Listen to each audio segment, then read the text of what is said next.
All right, I think we are live. Get that over there. Look at that. I was wondering if I need to be there or not. So, welcome to Hypnosis Hero. We've been away for a little bit because we had a little change in our schedule, and then we went live, of course, uh,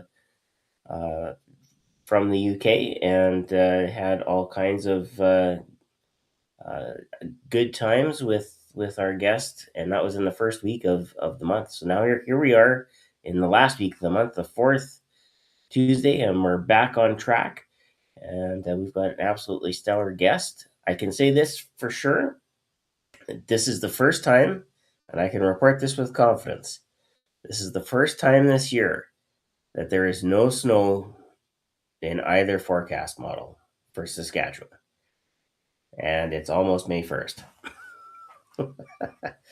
And everybody who lives south of me is saying, yeah, well, we haven't had snow for a long, long time. Some of us, of course, never get snow. It's all fun and games.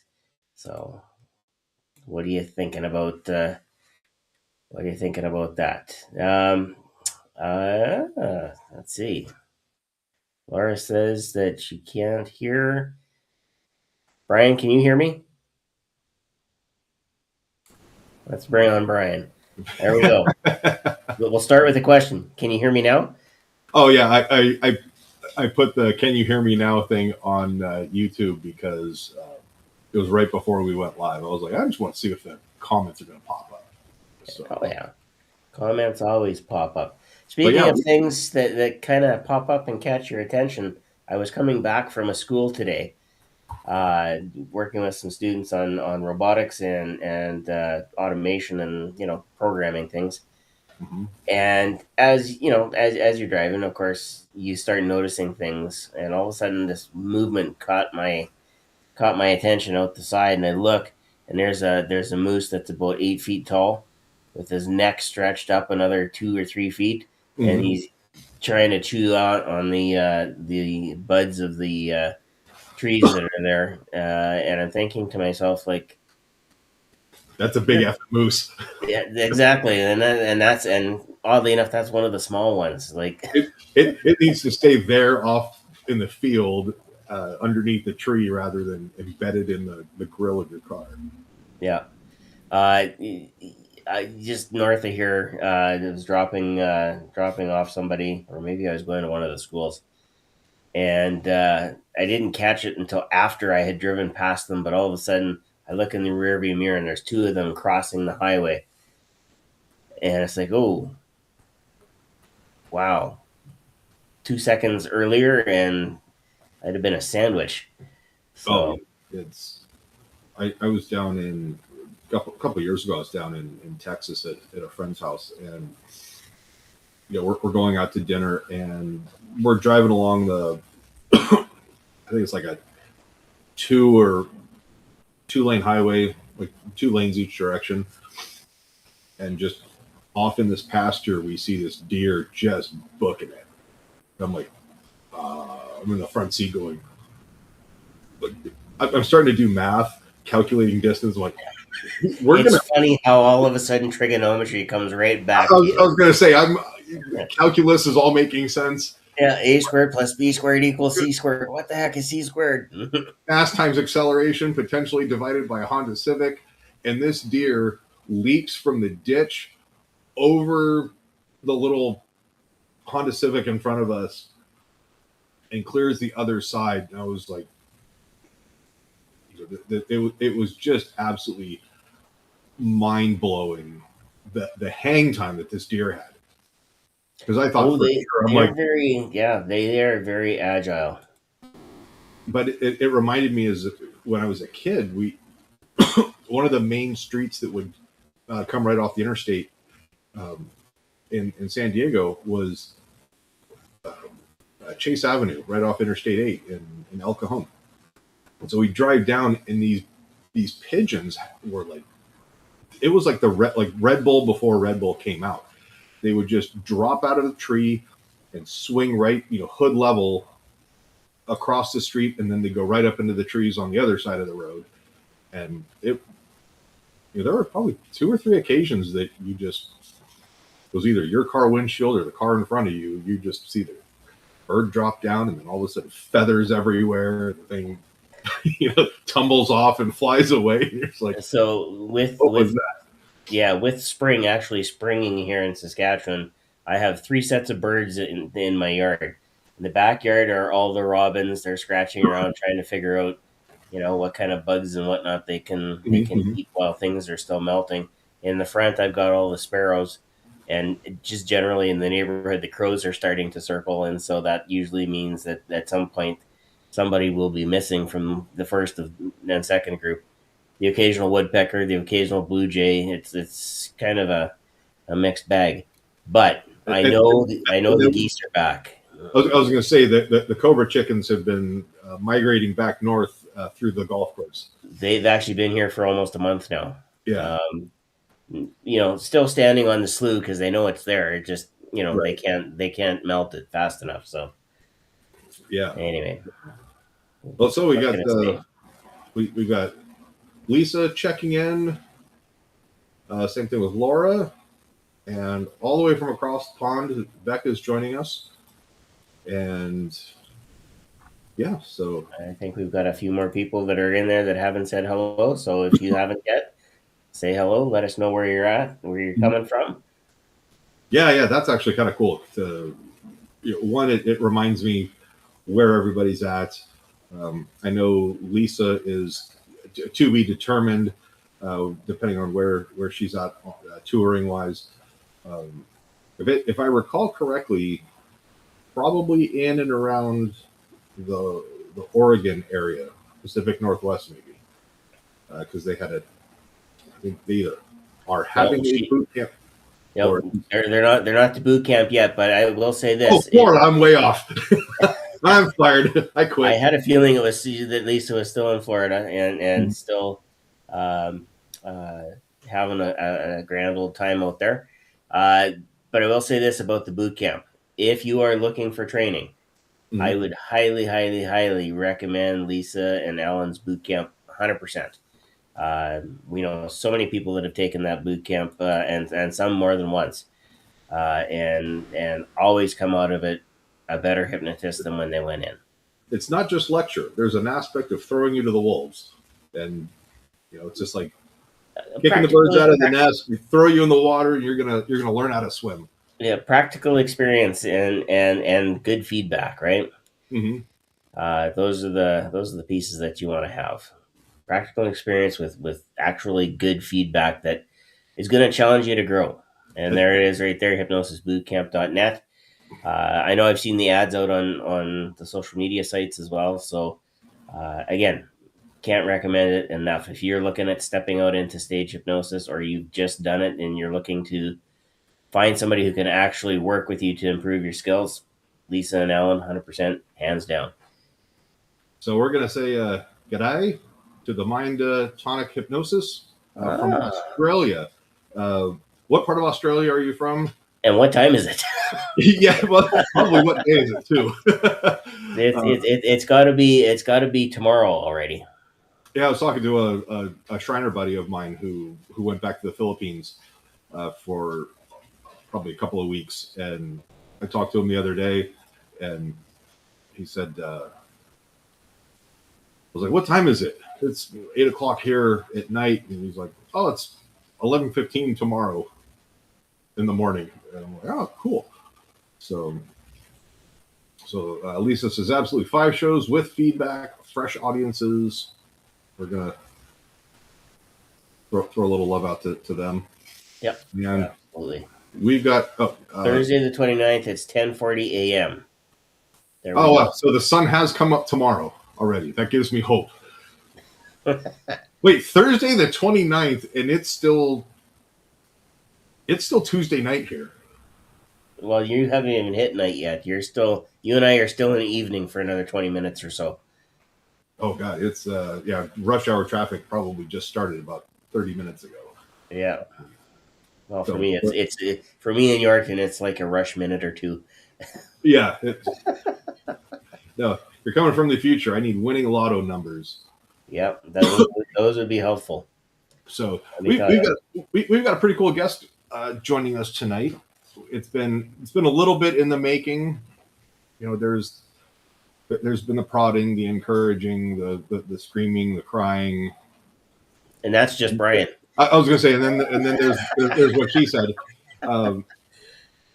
But Shawn, did you prepare an intro for? We do have an intro, and actually, I've known our guest for this has got to be just about 5 years now, I would say. Oh, we got a correction. It's jet lag. It's Wednesday. I was like, wow. I was starting to do math because I'm sure there's at some point where there's, I don't know, Wednesday, Thursday. I mean, it's a day. Right? International date lines and stuff like that. So that's all right. You're forgiven. So anyway, back to our regularly scheduled program. No worries. Yeah, you know, I've known our guest for quite some time. We, of course, were in the Hypno Hustle together with Scott and Lisa and lots of other amazing hypnotists. And our guest tonight is a salon owner. She's of 28 years. That she's not 28 years old. And I'm not going to ask her age because she's only 29. She might have a few years. You see how I did that, Brian? See how I did that? So she became a certified hypnotherapist and a stage hypnotist, and she performs monthly comedy hypnosis shows. Internationally, too. Internationally, yep. And loves using hypnosis to help people feel happier and freer. Her tagline, "Hypnosis changed my life. Now I share it to help others." Please welcome to the Hypnosis Hero podcast, Miss Carol Burgett. And there she is. Hello.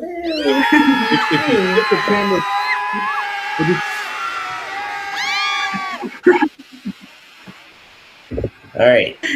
Whatever you said, Brian, I didn't catch it. So. Oh, I was going to say, if she tips the camera back just slow, or just tips the laptop up so we can get the title right up there. There you go. Hypnotherapy. Well, you know, that excludes me unless you do eyebrows. That's all right. Oh, I keep Windex on my station too. Keep it shiny. That's how you can tell we know each other. Oh, man. Yes. I love it. Hey, thank you for having me. I'm very excited to be here. Well, look at that. Another Saskatchewanian. Jesse Lewis. Welcome. Listen, it's been a while since we've been able to catch up. We kind of passed each other literally like two ships in the night because I was getting ready to go to the airport. You were coming back to the hotel. And I think we had like 10 minutes where we said, "Hey, hello, how's it going?" And that was the Performing Hypnosis Summit. So it was it was really it was really awesome to see you that you had you were able to make, I think you came in Saturday. Yeah. I actually worked that Saturday morning, and as soon as I was done working, I got in the car and drove up, and it's a good 5 to 6 hour drive, depending if you follow the speed limit. And yeah, it was great seeing you guys. Driven time efficiently. Yeah, absolutely. Yeah. You know, Shawn, as you were talking about the years we've known each other, I guess in my mind, I'm thinking I've only done the stage hypnosis for 2.5 years, but you are right. It's been over 5 years because I found you guys online originally just to get me associated with other hypnotists. And so the good old I think I was just searching for hypnotists live, and I ran into the Hypno Hustle, and that's crazy that it's been over 5 years. Yeah. Yep. You guys are great. And then we met, it wasn't last year. Was it the first time we met in person? Yeah, was that right after Jim passed, or was that you yeah, Shawn jumped off her. No, something. No, I think it's my service. I think it's my service because you blurred a little bit, but I can see you just fine. Your camera. So, are you asking like when we first met in person? Yeah. I know. It was the very first performing hypnosis summit I went to, and that was in January of 24. But you, I that was so that was yeah. So that first one was 24. That was when Jim was still alive, right? Okay. Yes. And then and I do gotta say, Jim is the reason I've known anybody. He's the reason I found all my training. He is the top guy that has gotten me, where I'm at. If it wasn't for him, I wouldn't know any of you. Yeah, it was. That was Jim's knack for everything. He was so encouraging. Yeah. He was able to connect people to people just on a whim, and on the fly. Oh, you're interested in this? We got to go talk to that person. I watched him work that at Hypnothoughts the year that I was there, and I want to say it was 2022, and or maybe it was 2021. I don't know. Lisa will remember because it was the last one at the Orleans, and just watching Jim connect with different people. Boom, boom, boom, boom, boom, boom. He was like a pinball. Oh yeah. But everybody was looped around him in some way, shape, or form, and they all absolutely adored the fact that Jim was able to get them, show them, hey, if you're connected here, then you can get this, and yes. that was just, it was amazing to watch. Well, I had a few minutes to kind of reflect. Not only was I looking through old photos and stuff in the collection, but right?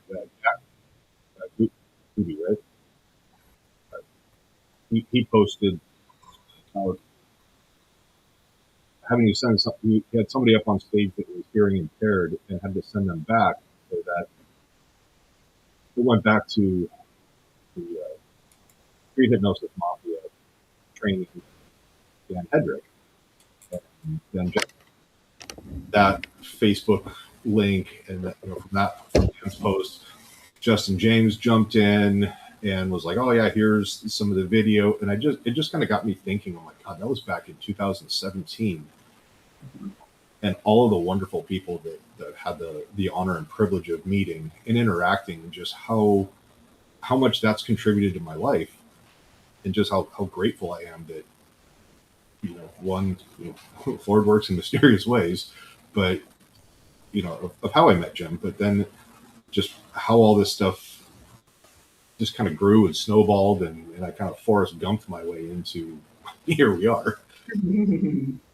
Aww. So, and then, but yeah, that first year that we met in person, we had a chance to, Carol, you and I had a chance to kind of pal around Fremont, and yes, the conversations, and just kind of the general curiosity, and then you were like, all right, I'm nervous about starting my own doing my first show, and then you're like, I've got a venue, I'm getting this under my belt and everything, and I'm like, this is awesome. I'm super happy for your success. Yeah, it takes me back to when I first started to do stage. I was in a whole different frame of mind and had a completely different idea of how my approach was going to be. And I know I shared a lot with you on that trip, and Shawn is very aware of a lot of it too, and just how it's changed. I went through it after that summit, and getting the feedback I was getting. I was stupid. I didn't know if it was right for me. I thought maybe this isn't where I'm supposed to be, because I was feeling very down, and just with pushing through and learning and finding my voice, how it's changed so much. Like, I get goosebumps talking about it, but that brings me back to, I remember showing you some of my shows and like asking, like, do you, your opinion on things? And I think at that point, when I first met you guys, had like 5. Like I seriously booked a show before I even went to my first training in Boston with Tommy V. I had a show booked, and my show was like 2 weeks after my training. Like, I'm crazy. When I go in, I go all in.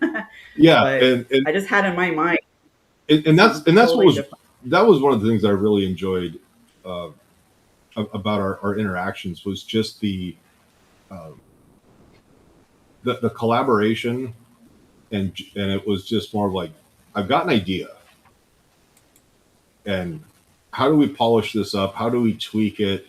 How do we take this ball and run with it, and whatnot? And so that was really cool.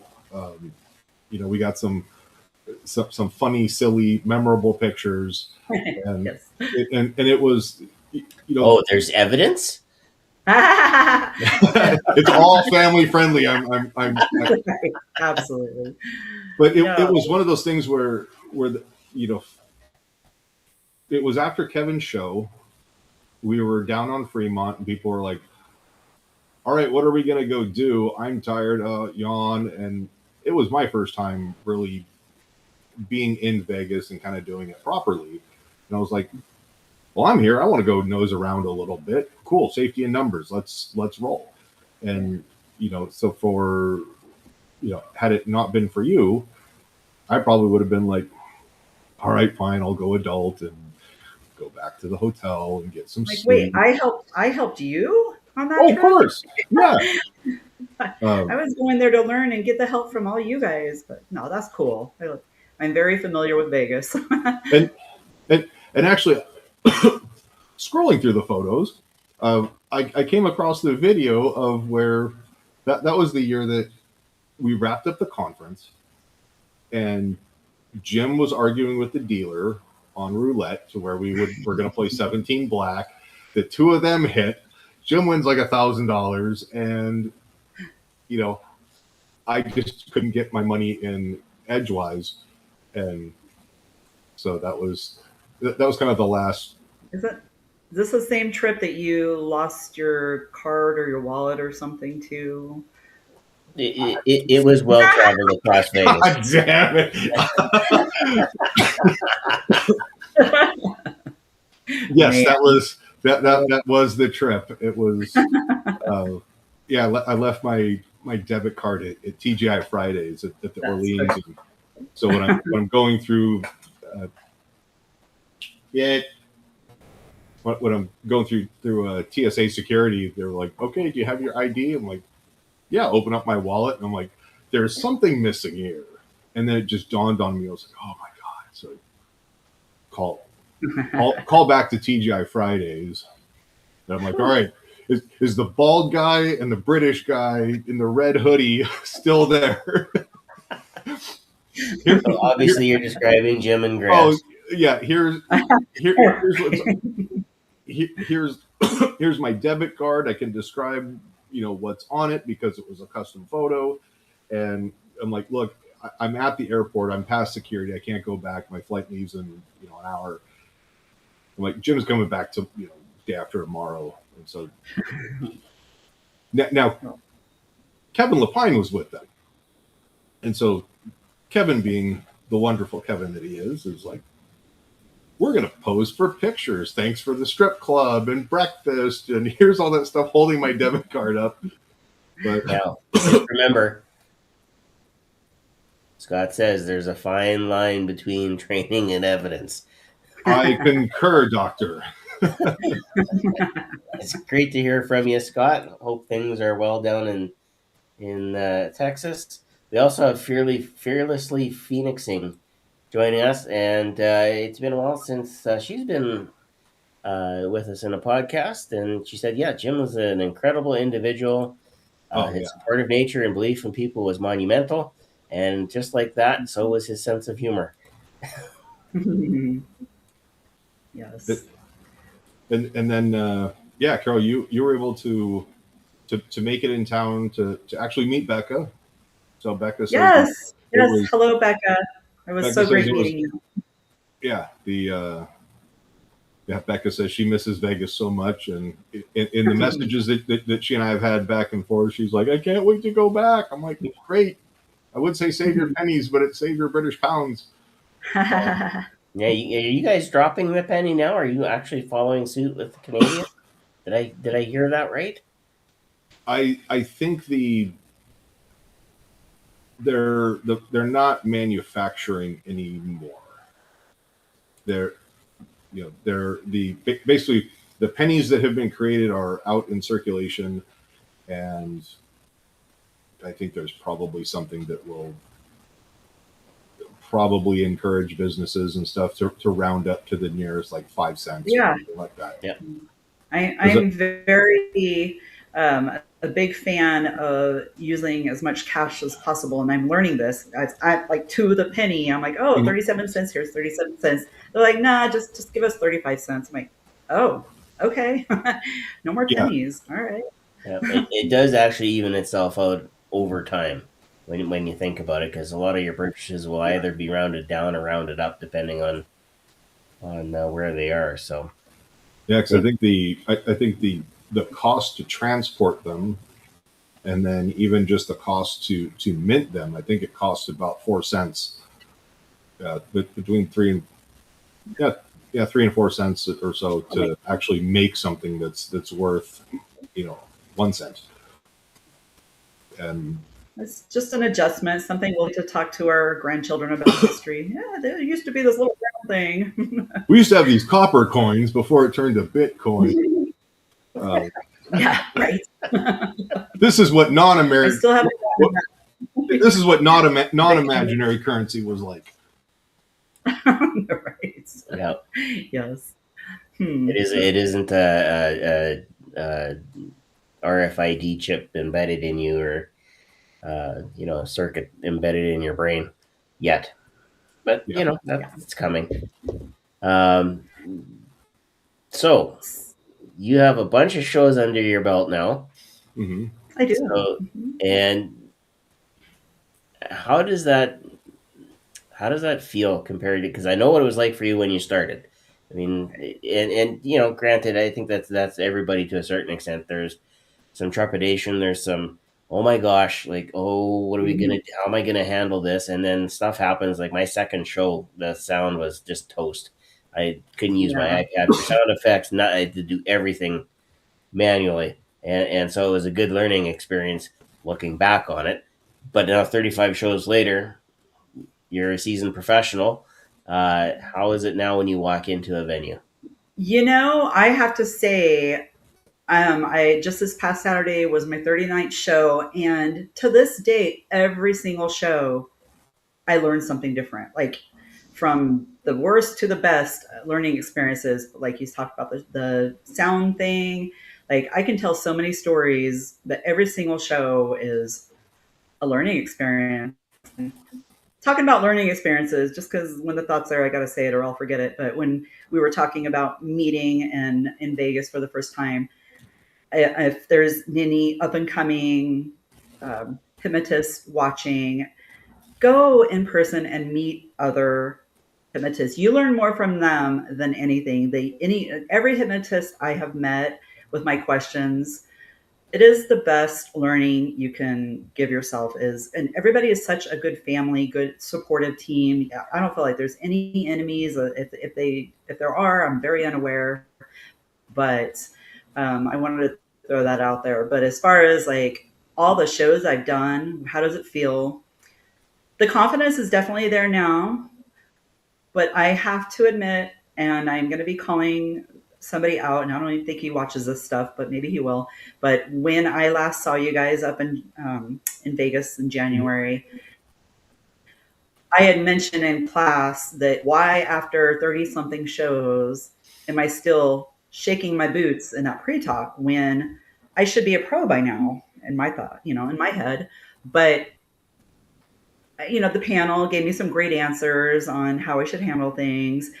I think I know who you're going to be calling. After over, Shawn, I mentioned when I asked my question, I mentioned that pre-talk. It's like, good 5 to 5-ish minutes. I am shaking, I'm sweating. But once my volunteers are in place, once I start the hypnosis part, I feel like a pro. I'm like, all my confidence is built. So he said, why don't you put in your head, as soon as you walk out there, as soon as you see the audience, they're all your volunteers. They're all like, oh, as soon as he said that, instantly. And every show I've had since then has been 100% better because of that one little. Was that Shawn Summers? Shawn Summers. Mm-hmm. Yeah. Yeah, I don't know if he ever catches this, but I did. Shawn should be like putting on a class just on how to do patter because he's amazing. He does it just. It's like how some people just like freestyle rap and it just flows. He does that with the patter, and it's amazing to just listen to him. Huh. Yeah, I was very impressed. I did let him know right away that, you know what, you told me something that's going to stick with me for the rest of my career because that helped me in seconds. And I was so grateful. But as far as like learning and how I truly feel, definitely, obviously more confident. And the benefits of having repeated shows in the same place once a month, you do see a lot of regulars. Therefore, you're forced to try new things every single show. I'm forced to try new skits. It's such a good learning tool, just putting yourself out there. And like when I first started, of course, I was scared to death, but I had to remind myself, most of these people coming to see the show have never seen anything like this. They don't know like exactly, so I had to comfort myself that way. But now, yeah, I hope when I go into the regular places that I do see new faces, and those are the fun times because then I know, okay, you can do this one again because they haven't seen it yet. So let me kind of let's take a step back and kind of start at the beginning. Okay. What prompted you to really pursue hypnosis, or where was that seed initially planted? So hypnosis in general, I've had a passion and love for hypnosis ever since my first show I saw in high school. The guy came to our high school my senior year. And was that a government after show? that, no, it was just a thing for the seniors one day. Oh, okay. And I volunteered because I was like, this is cool. And of course, I got hypnotized. I'm very susceptible. And, yes. I'm not saying anything. Kevin shows. Oh my. But before I decided to actually learn hypnosis, I saw maybe 20 shows in my adult time, just, shows that were in town. And I always, any guest I would bring, I'd be like, you've got to really pay attention and think about your own, any changes you want in your life or whatever. If you go under, really, that part of it, I loved sharing with people. And I was so excited at every show I got to see. And Kevin Lapine is actually, when I would visit Vegas, I saw him quite a few times before I actually got to meet him. One night I did get to talk to him after, but he talks to a lot of people. And another one is a local who had passed away in 2016 at our yearly Renaissance Fair. He went by Lord Franco. I don't know if any of you have heard of him, but he passed away in 2016. But I saw their shows repeatedly as much as possible. And I just always loved it. It was more for entertaining me. So 5 years ago, I went through a life-changing experience. It's, it's just relationship and everything. And I just I always felt like there's something missing. I have my successful salon. I still feel empty. Like, what else is there for me to do? Like, something is missing in my life. And when I went through my change, my change in, my big life experience, I was like, I wonder if I could learn hypnotherapy, because being a hairstylist, you're a therapist. And as much as I love hypnosis, maybe I should learn it and see what's going to hurt. I fell in love. That training was the suddenly I felt that this is it. This is where I'm meant to be. This is what's been missing my whole life. I feel so Right. complete now. And now, as I continue and learn more and more, it's just that goosebumpy feeling thinking about it, just how it changed my life, and now I have the opportunity to help others change their life in the same way. So Mm-hmm. it was, yeah, So, I always loved it. so what's And involved yeah, with anyway, becoming a hypnotherapist in Arizona? Because I know what's each state. involved with it? Yeah, I know each state's different. Some states are like, go on Department of Licensing and pay a fee, and it's like, ta-da, Well, you're a hypnotherapist. surprise. Yeah. I think I haven't been able to compare it to other states, but I do know Arizona made it really easy for me. Mm-hmm. And I, I do say the training was really easy, but I'm a natural at it. So it just kind of clicked like that. But there's no yearly license. There's no, like, they make it really easy. Mm-hmm. But I don't know. I hate to say it that way, but it's, Well, it points to an issue industry wide is what is a certificate actually worth, and how do mhm. Yeah. you maintain? How do you hit the nail on the head? Go to conferences, learn from other hypnotists. Invest in your training. We talked about that off the top with Lisa. We just had actually 3 conferences wrap this weekend. The Irish Hypnotherapy Conference, Mm-hmm. the Heartland, I believe, was this past weekend, Yeah. and that hypnotic. Oh gosh, what was the second part of it? Was that the online one? That was the online one. So you had 3 conferences going with an amazing amount of speakers in 3 different parts of the world, and when you're looking at that, it's like, wow, we have people in the industry that are willing to invest in the people that are coming up. Yeah. Which is not always, you can't always say that of every industry. I know, as wonderful as the education world is, there are some people that are, they have some larger than life personalities. And Yeah. And the reason I asked is because I looked into, whatever the hypnotherapist licensing certification for Washington State, and it was very vague. It says you either have to have a membership in an association like NGH or Aisha or something like that, but then it's like you have to go receive training. But it doesn't really, usually when you like, I'm going to be a psychologist, like you got to go for your degree, Right. there's testing, and it's like, here's the different metrics that the training has to be, recognized, approved, the content that is the curriculum. And it was just like, yeah, Acme fly by night hypnotherapy lessons. And Right. I was going to say kind of like what Shawn just said too, and I'm glad you said that about your state. I think just getting the basic training is very simple, and mm, I agree with Shawn that the more you want to learn, you've got to be involved more. You've got to go to conferences. You've got to meet others. Like, that's the real way. Just, I guess hair is the same way. They have the basic you learn, but you're not really going to learn hair until you get out there and do it and go to yeah, other training. And, I mean, mm. it's easy to just go through the basic training of it, but if you really want to get serious with it, there's so much more training Well, needed. and there's an also aspect of hair that is chemistry and science. Okay. And don't fry somebody's hair and turn them into Jim. well, so I do have a hair story about that, and it actually involves my grandmother trying to give me a perm back in the very late, let's see, very early '90s. I would have been in university, and I did have hair at one time.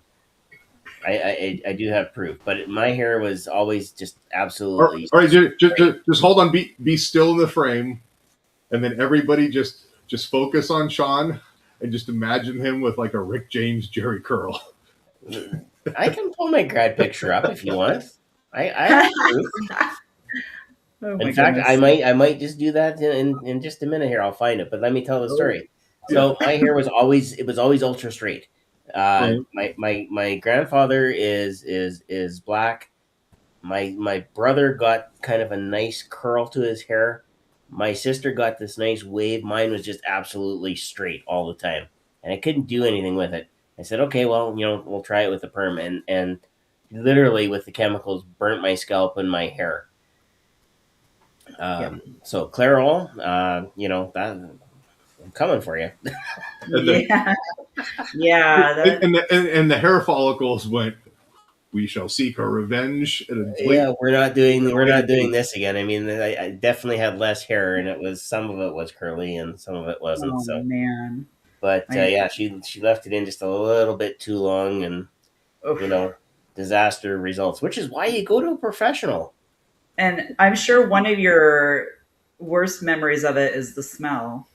Oh yeah, it did not. It wasn't like burnt flesh, but it wasn't pleasant either. I'm glad I'm at a place in my career that I can say no to perms. Nope, don't do it. Sorry. Yeah, I would not have been a hairstylist in the 80s. I mean, when someone's got when you're forced to wear your respirator, sounding like Darth Vader, you're just like. Pretty much, 100%. Yes. And tell me all about that. Oh, girl, you said what? Yeah. All right. So just so everybody just for proof, because I'm that kind of a guy, you gotta have. And Lisa would say, Lisa told me, if there's no video or there's no pictures, there's no proof. It didn't happen. It didn't happen, right? So here it is. Oh gosh. One time only. Here we go. John Kostiuk is the great white pimp. Woo! Look at you. Pink has always been my color. What can I say? I love it. This is grad 89. So this is like the Edward James Olmos Miami Vice ice cream vanilla suit, and I was styling. Fantastic. And then I went to work the next day. So that was good. Grad ended at 3:00. I went home, showered, and I was at the restaurant at 5. I rolled over and went, that didn't take long. Referring to sleep. So with your so do you incorporate the hypnotherapy in with like the hairstyle stuff, or is that just more of a play on words? And eventually the long-term goal, I'm always about my long-term goals, right? With choosing the name hypnotherapy is I do want to go back for more training for the hypnotherapy, and when I can slow down on hair, because working 10 to 12 hours a day on your feet just gets kind of, so my clients would freak out if they're going to see this. I'm not going to ever stop doing hair, but can I slow down and not do it 10 hours a day? And I want to be able to do the hypnotherapy in sessions or whatever in the same building, but doing them together, I totally sit and tell them that they're going to love their hair and they're going to tip me $100, and I work that way. I kid you not, there is this Vietnamese lady where I go get my hair cut, and I will pay extra for like the shampoo and stuff, and she'll sit there and just it's like a 15-minute shampoo, conditioning, scalp, whatever, and I'm this close to just full sleep apnea, snoring, and was like, oh, I'll sit here and just do whatever. Yes, it is. It is the best part. Yeah, I'm like you could probably turn that almost into an induction and be like, you don't care about what's bothering you anymore. This is true. I do try to make that part of the service very enjoyable. And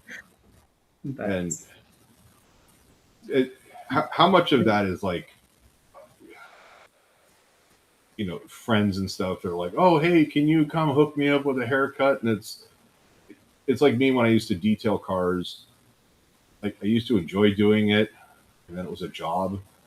And then my brother was a service technician for General Motors and Chevy, and it was like I work on cars all day. the last thing I want to do is come home and work on mine or work on everybody else's stuff. And you're just like, yeah, it's, but you kind of look at people and like, hey, how much would you charge me to do this? Like in my driveway, or and you're like, you can't afford me. And it's easy to just say, you got to get on the books, get in the salon. I'm not going to do it.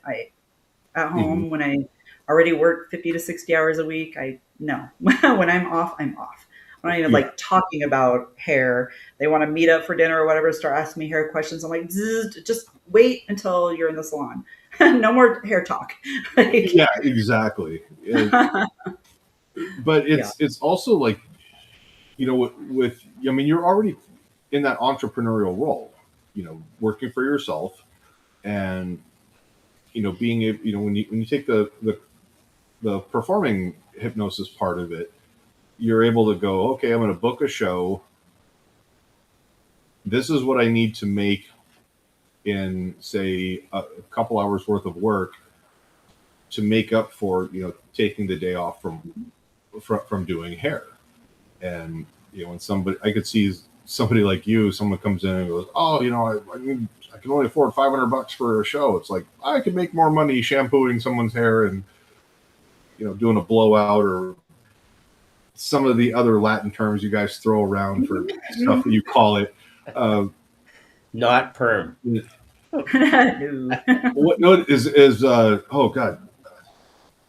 In my defense, I lived with my ex-girlfriend for 6 years. She had a teenage daughter who was heavily influenced on my daughter when she was young. So I remember something like, I know there was like the foil, and then is balayage. That's the name of that's a highlight technique. Yeah. Okay. Yeah. And fortunately, nobody needed weaves and stuff like that. But I crack up at the names like balayage and all these names they come up with, especially the haircuts, the butterfly bangs, curtain bangs, a wolf cut. I just laugh at them. I'm like, so you want to look like a wolf? No, the layers. I'm like, just show me a picture. This balayage. I'm like, it's easy there, flock of seagulls. Pretty much. Like, it cracks me up. I'm like, where do they come up with these names? Yeah, I remember when ex-girlfriend's daughter, I think she was 17 at the time, comes home and like, Mom, I found a place that I can get a balayage for in a cut and a straightener and something other stuff, and it was like for like $200 and something odd dollars. And I'm like, I don't know what you just said. Please tell me it doesn't have to do with drugs. And she's like, no, hair. And I was like, cool, sold. I have no more concern. Go. This does not require. I've never spent $200 on my hair. Neither have I. Even in the year where I have to buy a replacement, clippers. I've never spent $200. Yeah. No, it amazes me what people will pay, and So, are you able to share some of the stuff that's on the horizon for public shows, or are you still in negotiations and talks with? Sure, it's nothing. I actually had a pretty exciting thing happen a couple of weeks ago. Another benefit to just doing local shows as much as possible, getting the exposure. Mm-hmm. A gentleman came to one of my shows, the local shows, which I do now have monthly local shows here. And he had talked to me after, and he is a member of Toastmasters. And he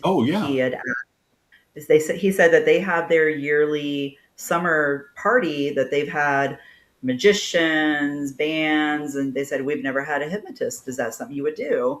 And we talked numbers, and it was pretty dang exciting. And he said, I'll get with the board. And 2 weeks ago, I got a text that if you're still available, we would like to have you. It's June 20th.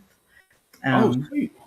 But doing these little local shows, it's just little bars that people, like I said, the exposure has gotten me private parties. It's gotten like RV parks, and it's just getting yourself out there. Like, I don't have a website. I don't have any of the high dollar stuff. I don't have a agent. You just got to get yourself out there. And Yet, yeah, I know, right? But it will happen. I don't know. Like, my big goal with where I would like to be, I think you both know, is I would like to be on a cruise ship. And that I can still have my salon at home. I can still oh yeah, have my business, and I get to vacation, which I absolutely love. So that that's actually, the ultimate goal.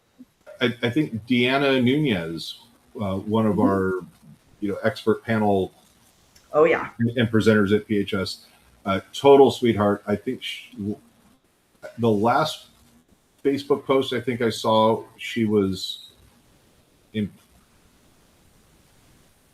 either Portugal or Poland. Um, I want to say she was north because they were going. I think her ship was going somewhere. I Yeah, remember seeing the ship, and then she had posted. She was on a bus this morning, headed somewhere on land. But yeah. I didn't it's remember true. if it was a bus or a train, but it was Oh, wherever maybe she it was was. on. She was they they were cooking. Oh, it But was probably the same then. yeah, I saw the post where she's like different time zones wrapped up a show. I'm in the gym at 2 a.m. I've got it all to myself except for this guy over here, and she is just She is so love inspiring. loving life, and Yes, it's I reached out to her quite often, and she knows that she is so inspiring to me, and I love that I have that connection with other mhm. hypnotists, that I can be inspired and ask questions. And like, she's a great information source, and it's so encouraging. Another Arizona kind of Phoenix local there. Monet is she's been on. It's been a long Yes. time. Yeah. She just I just saw a post where she's like, I'm going like an East Asia tour, and I was like, dang, you're going all over the place. It actually That's was kind of like an around the world tour, and so exciting. I commented, I was like, I want to talk to you about uh, probably Nigeria is the last place that I need to be going, but uh, just navigating the putting together a tour like that, and then just navigating like the visa process and taxes and stuff like that. Good That for would be, her. that's just awesome. Oh, And Ben speaking of Garcia. and speaking of another Arizona Yeah. Yeah, Ben, please give us Oh yeah, yeah. sorry, let me try this again. Ben, please give her our best and everything. It'd be great to see her again on the show. Um, and it's that type of stuff. I mean, it's not a cruise ship, but at least it's international, and So many opportunities getting you with to do it. some a chance to do some travels, and we're definitely going to make sure that you carve out some time for PHS for 2027, because if you're not going to, I'm going to ensure that you sit in on Brent Arnold's financial presentation that he's going to do. It's going to be pretty awesome, not only for the hypnosis stuff, but even your hair business as well. Yeah. But yeah, I'm excited. So where can people see you for your monthly shows? Well, currently it's just seriously a little dive bar out in Apache Junction right now. It's called the Dog Run Saloon. Um, he has me booked the last Thursday of every month. Or if you go down to Rocky Point, Mm-hmm. right now they're currently at a place called Saludos. We're not sure of the next, but I'm really good at posting my dates, and so that's just right now. But who knows? I could wake up tomorrow and have another one booked somewhere else. I'm currently looking for something closer into the Gilbert area. I think I like that, just so I can keep the practice going. And like I said, I'm constantly learning. It keeps me up to date. just, gosh, I cannot tell you the experience that I've learned so much just getting out there and not knowing what's going to happen. I don't know how to. Yeah. Well, I mean, we all know as performers and entertainers, we can do the same show, like the same skits, and have a totally different show. So To show real quick, Carol, when are you at Dog Run Saloon? The next one, I'd have to look on the books. I think it's the 28th. It's a 7 p.m. You said last Thursday of the month? Right. See, now I have to look, but I believe it's the 28th. See, I have to pull out my hair schedule to see. No joke. It's my hair schedule is clipped hair every morning. yes, May 28th at 7 p.m. So, it's no cover. They just hope you come in and have some dinner and give them some business and enjoy the show. Yeah, so we threw the name. There's a Google Maps link. So if you're watching this and you are in and around the greater Phoenix, Scottsdale area and can get out there, definitely worth it to go see Carol. Because you shared some of your video, just the raw video with me at some of your shows, and it's you've got some pretty good skits. Yeah, thanks. I think people will very much be entertained. One of my absolute favorites. One of my absolute favorites is my salon skit. I think most of us have our Martian skit of somehow, some way, but mine, I have. Yep, a gentleman coming in to my hair salon and doesn't speak any language. And then I usually like to pick a gentleman because a lot of guys are clueless of all the different services in a salon, and then a woman because most of them do know. And some of the stuff. All the ladies in the audience are just laughing hysterically. Oh yeah, it's hilarious. Talking about skits, if we have time, I don't know what. No, we got all the time in the world for you tonight. I wanted to share, which I'm sure you guys have heard this story, but one of my best to this day, one of my best skits, and it was a good reminder for me because it was at a time where I was very, very low, wondering if I should continue doing this. And something that happened at this show, I had a teddy bear, and I have a gentleman pregnant, and he gives birth to the teddy bear. So I guess this kid was maybe 25, and he gave me the permission to share his story. So I have shared it online. He did great on breastfeeding the bear, and he told us it was a little boy named, he said his name was Alexander. And this kid, he was rubbing this bear's head and real tears coming out. And so, of course, the audience were like, whoa. Even I was like, oh, wow. Goosebumps. All the single ladies, father material right here. Carol's not only a hypnotist, she's the wing chick as well. After the show, the kid come up to me. He's like, I got to tell you, I've never seen Hypnosis before. My friends dragged me to the show. I wasn't even interested. And after today, I realized that I was meant to be here because today was the first time in 3 years I saw my son alive. He said that his baby was stillborn at 7 months pregnant. Yeah. And he said he looked at me. I feel like a weight has been lifted. I finally got to see my son look at me. Yeah. So something almost like a little voice. Oh my gosh! Like, it's okay, Dad. I'm good.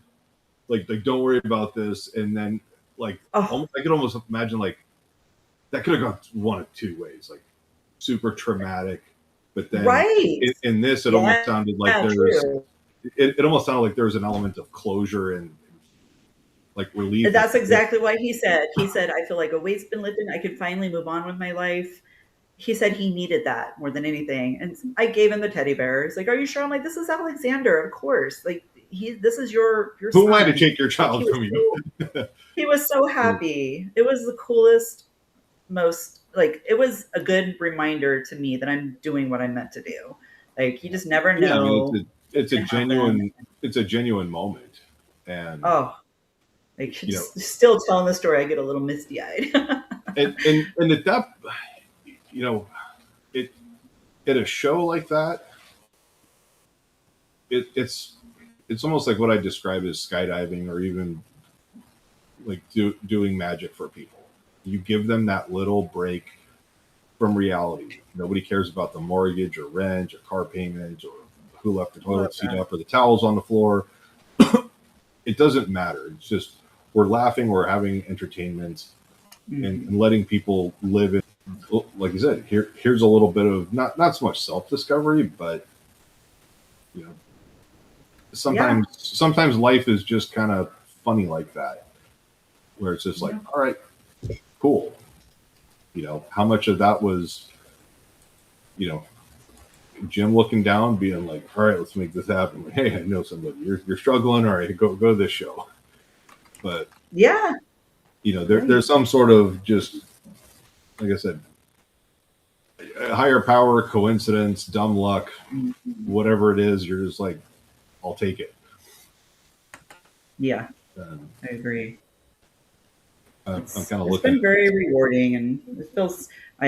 Another thing I do at every single show, and I've been to so many that, not all, but I like to do a little self-reflecting thing at the end that I even invite the audience to play along, or just to enjoy. And like I usually tell them to think of a negativity that they want to release before we get started, and then I just do my little self-reflection thing at the end. And that's the true reason that drew me into doing this. Is I love that feeling. It's what's changed my life. And when I get opportunities like that young man, and helping him move on with his life with that, like, that's just so rewarding. So it looks like you're so it sounds like you're on day after tomorrow for your show of May, 28th of May. Oh, okay. That's when it starts. Yeah, I already did mine here last week. I did one this past Thursday. I did one here, and then I left for Mexico Friday and did one Saturday in Mexico. So now I do not have one scheduled again until the 28th of May. Right. Okay. That I know of. I could wake up tomorrow and have one. Exactly. And I love that I feel that confident now, that if you were to ask me, hey, they skipped out, our entertainment isn't there, could you do one tonight? No problem. Like, I feel that confident now. And sometimes stuff like that happens. Grant bought airline tickets to PHS, paid for his plane ticket from Vegas to Seattle, and he was going to stay, the rest of the week and then through the weekend and fly out the following Monday or Tuesday. And then he goes, hey, buddy, I got to cancel my flight, and because we fly out and I have to fly directly back because I've got a show that just popped up. And so sometimes things happen like that. Yeah, I'm glad that I feel confident enough to be able to do that now. And it took all these throwing myself out there and doing shows. It's amazing how easy for the new people, if you wonder how to book shows. Well, most of these little places never even heard of hypnosis shows other than what they see on TV or whatever. So you got to just kind of be like, let me just do one and show you. And if you like it, and every single time they're like, oh my gosh, yes, I want you back. And then you got to also remember, like, that audience that you're performing in front of, they don't know what you're getting paid. And I get the Toastmaster guy coming up to me. That's when that's when you throw out those correct numbers. Right. To get that practice. A lot of these people never heard of it before. So I'm willing to for one, I'm getting the practice I want. I'm getting more exposure, and I'm showing them something new. And right away, they're like, "Yes, when can you come back? I want you. I want you every month." Blah blah blah blah blah. Like that's how you Yeah. got to do it. Mm-hmm. And especially if it's close by, you're like, I don't have to get on an airplane. Like, that's convenient. load up in the car, run down there, have dinner, either before or after, and Yeah, exactly. And you get to sleep in your own bed at night. I remember when Colin was starting out, and I think Lisa and Scott can back me up on this. We were always in awe of just how quickly Colin was able to pick up shows locally. Mm-hmm. And still be in his bed by after the show, and not having to travel like a lot of hypnotists do across the country, or across the world, and it's something that I'm gonna look at how I can structure that in the next year. I have technically only one more year of being an educator and professionally. It's not like Shawn's counting down or anything. No, oh no, I don't have a count. They don't make countdown timers that go that long. Oh, but they do. Well, okay, they might now, but I can remember a couple of my colleagues coming in with countdown timers, and they said no, it only starts at like 45 or something like that. Right. But being able to structure something locally and corner a piece of the province so that I get that exactly what you just said. I get that exposure to the different groups and whatnot. The other advantage that I have here is having met Jesse and Corey, and they've recommended me when they couldn't pick up the show, they were already booked. So that has definitely helped my hypnosis career get off the ground as well. So shout out to those two for sure. Lisa's saying, sleep in your own bed. What's that like? Well, it for me, I prefer a hard bed. Lisa's that girl, her and her husband, they put a lot into it. And I was going to say they're just absolute road warriors. Yep. Oh yeah, there's no question about that. They're good at what they do. Even braving North Dakota and Saskatchewan in the winter, those are not wonderful places to be. And I remember when Alan was in Saskatoon, was it a couple years ago, Lisa? And he flew in, had a gig, and then flew right back out. So I didn't get a chance to go see him because I'm 3.5 hours away from the city. But he got off the plane. It was freezing cold. Like I think it was about minus 35. That's getting close to minus 40, minus 40 parity. And it doesn't matter. Well, when we were in Vegas, and I think I said this to a few people that commented about how cold it was in Vegas in January. I said, you guys realize that I left minus 52 in Saskatchewan. This is not cold. So, that's stereotypical. Like, what's that? Yeah. Minus 52. That is just the level of FU cold. Well, that's where you stay. That's where you stay indoors, right? Mm-hmm. So, anyway, at least you're supposed to. However, I would imagine it's hard to even breathe in those temperatures. Yeah, it's no different than walking out in Arizona in the summer, right?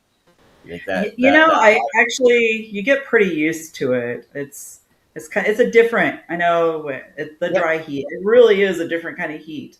It is, yeah, it is. I've been in Texas when it was like 118, in Fort Worth, and it's the same sort of feeling that you get. You walk outside and it's like, it's like, okay, I wasn't quite expecting that. But minus 52, you walk outside and you get that same. It's just you can see your breath. Mm-hmm. Oh yeah, so probably icicles floating out. I've had times where the frost has literally covered everything. And I used to sport a bit of a goatee, and that was all crusted over with with ice. So, Oh man, Lisa's saying crazy. last week the weather was 90 degrees and then snow in Ha! Florida. I think they were somewhere where Florida was 90 degrees or somewhere hot, and then they went to somewhere that was very not 90 degrees. Well, I think I said this off the top of the podcast. This is the first, or maybe I didn't. Maybe I was talking to somebody else. This is the first time this year that both of our forecast models show absolutely no snow in the forecast for Saskatchewan. The first time. Yeah. Oh, We have, we still have some snow in the mountains in places. Like if you're going to try to go ride a motorcycle up Mount Rainier, it's going to be a little sketchy. But for the most part, stuff's pretty good. So Nebraska, Iowa, and Montana. That's where they were. Yeah, Nebraska did have some snow. Yeah, let's see. Yeah, Shawn, I did send you a picture of Jim and Kevin and everybody laughing about the debit card that was left behind. Oh, I remember seeing the pictures. Jim had no problem showing those pictures to everybody.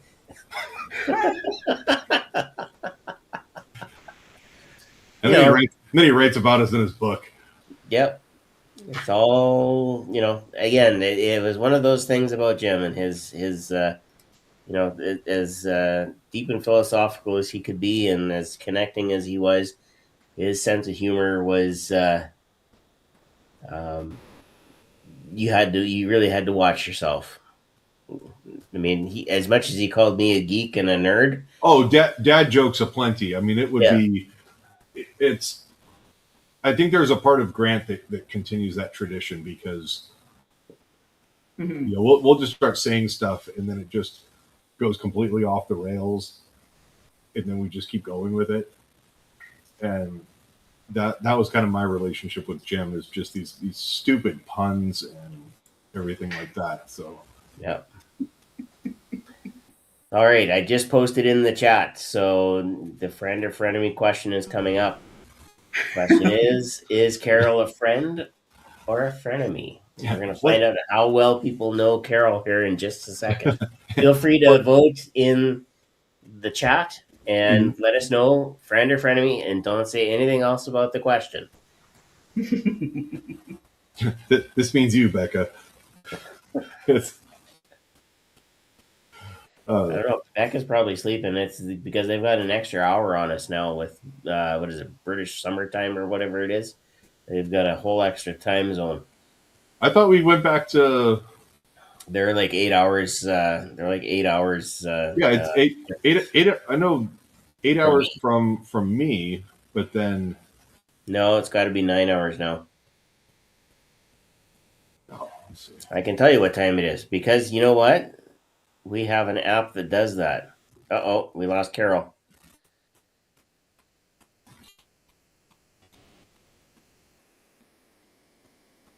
London, it's 2:45 a.m. right now. 7 hours ahead of me, 8 hours ahead of you. Yeah, okay. So when we skipped ahead, it went down to 7 hours, and then now it's back to the 8 hour time difference. But now we almost scared Carol off with. Yeah. That's okay. We'll wait for Carol to come back. In the meantime, we can talk a little bit about who we've got coming up in the podcast. Give me just 2 seconds, and I will bring that calendar up. We do have a few amazing hypnotists throughout the month of May. We do have a spot that is open in May, and it's open because I will be away. I'll be on site. I've got a week of meetings in Saskatoon, and it is just no way around trying to figure out how we can actually do a podcast. However, the absolutely stellar guest that we had booked was more than happy to rearrange her schedule, and in early July we will do another early podcast live from the UK with our guest. So coming up in May, on May the 12th, that's our second Tuesday in May. That'll be Robin Home. Robin is she's lighting up TikTok right now, amongst other social media sites. She is based out of British Columbia, so just north of you. And she has some amazing. She has her own podcast. She's an amazing presenter. She has developed a whole bunch of resources around helping people sleep better, helping people, uh, um, basically feel safe. So that and now it's my turn. The fight or flight, component is, um, I don't want to say negated, but it's definitely reduced so that you can function even when things are going on around you. You can feel that safety, and she's got some really great stuff about that as well. So Okay. So yeah, that is Robin, and then we will skip into June. We've got 2 people booked in June. Again, another amazing hypnotist from Canada, but this time a little further east, south of the GTA in Hamilton. Amanda Laporte will be joining us, and again, also lighting up TikTok. Very focused on helping women in their personal development goals, and working through the issues. And when you see her videos, she's always asking a question, and you can always appreciate that just asking the question is the beginning of her process. So whenever you see her videos, she's asking a question. Hey, what about blah, blah, blah, and then she's off for 30 seconds, and I'm still pondering the question, and then I realize, wait a minute, that wasn't a question for me. So, and we round out June with Shawn Christensen, also known as the Hypnohick. We've tried to get him on a couple of times. It just so happens that Steve was chatting with him and said, "Hey, have you been on the podcast yet?" And he said, "No, I haven't been able to." So June 23rd, the fourth Friday in June, Shawn Christensen will be here, and we'll get to visit with him and learn about the things that he does. Now, I'm not gonna spoil it, but Steve said that he is at least in the top 5 of shows that Steve has seen. Steve being, a stellar success as a hypnotist himself. So, and I know these two have worked together at different rodeos and different events around Utah and whatnot. So it'll be good to get that. And then, well, it sounds like Carol's back. Yeah, so I've been messaging her. So she said she was going to try to log out and log back in. So, huzzah! Welcome back. Sorry about that. Oh, God, you sure heard all the things Shawn was saying about you. That how horrible I am with technology, which is fine. I don't. No, it's all the Russians' fault. Yeah, I had to hook up to my mobile hotspot on my phone. For some reason, the internet in the building didn't want to work. Anyway, if someone wants to tag Elon Musk and have a Starlink donated to Carol, that would be amazing. Surprisingly, Saskatchewan actually signed on so we have a publicly owned telecom company, SaskTel. Nice. They actually just signed on with Elon Musk and Starlink, so they've got tired of trying to run their own network. Mm-hmm. So outsource. Well, let the people who know what they're doing, provide the service. Yeah, SaskTel is actually it is, and it has been in the past. I don't know if it still is or not, but it has been an award-winning organization, and one that actually regularly jumps into Manitoba and helps Manitoba Telecom and jumps over to Alberta. They've done a lot of teaching across Canada on telecom, because unbeknownst to a lot of people, Saskatchewan is not as flat as you think it is. If you just travel the strip of Highway 1 across the bottom part of the province, absolutely it's flat. I'm not gonna deny it. If you ever watch the very first scene of Corner Gas, there's a massive joke about just how flat it is and where did the mountains go. Oh my gosh, they were there just a minute ago. But as you move further north, you get into all kinds of different terrain. There's hills, there's lakes. We have more lakes in Saskatchewan than I Minnesota? think. Oh, definitely more than Minnesota. Yes. I think we probably control about 20% of Canada's water. So you have that to contend with. You have forest. You have sand dunes, Lake Athabasca. If we parachute in, because that's the only way you can get there, and then you can walk to the lake, and we'll pick you up at the lake. See, no. Alberta controls the oil. No, they don't. And you guys control the water. Like Alberta doesn't control the oil, because there's as much oil underneath Saskatchewan as there is underneath Alberta. Mm-hmm. But does Saskatchewan have the refineries? Neither of us do. Neither of us really do. There's a couple of refiners. There's a couple of. Oh wait, no. Edmonton, don't they have like a bunch of wells where they're extracting it from the ground and then they pump it to the refineries? There's oil derricks everywhere. Mm-hmm. Western Saskatchewan now is mostly oil derricks. They've given up on growing grain and whatnot. Apparently, oil is more profitable. Especially we also have oil and coal down in the very southern parts of the province as well. So there's a whole there's more oil fields down there. So, nice.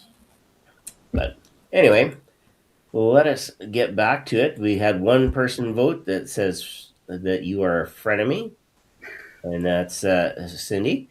So let's see now. She either knows you, or she either knows something we don't, or I don't know. You know what? For the life of me, I can't remember. I know for as many times as Jim was in on the Hypno Hustle, and him and Scott going at it about whether or not it is or it isn't. I don't honestly remember what everybody's vote was, except for Bob. For some reason, I know Bob is okay with it. I think Bob was just fucking with Jim. I mean, let's not put it past him. All right, Cindy's saying she guessed, so it's 50-50 shot here. Brian, do you want to ask the question? I think Carol already knows the question. So you're ordering pizza for yourself. Is pineapple on that pizza order or no? Absolutely, yes. And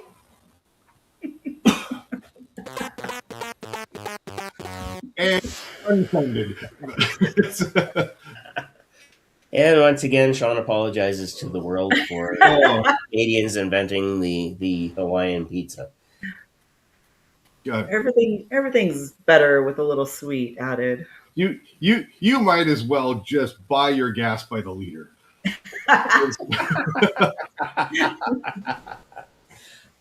There are bald eagles crying right now. We represented America for this. This is what we get. Too funny.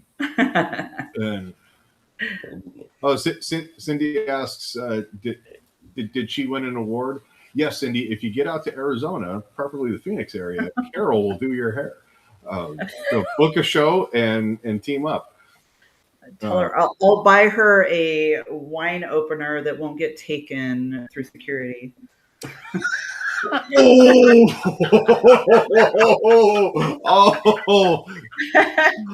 Oh, I heard there's about gonna be a that. cat fight at the next summit.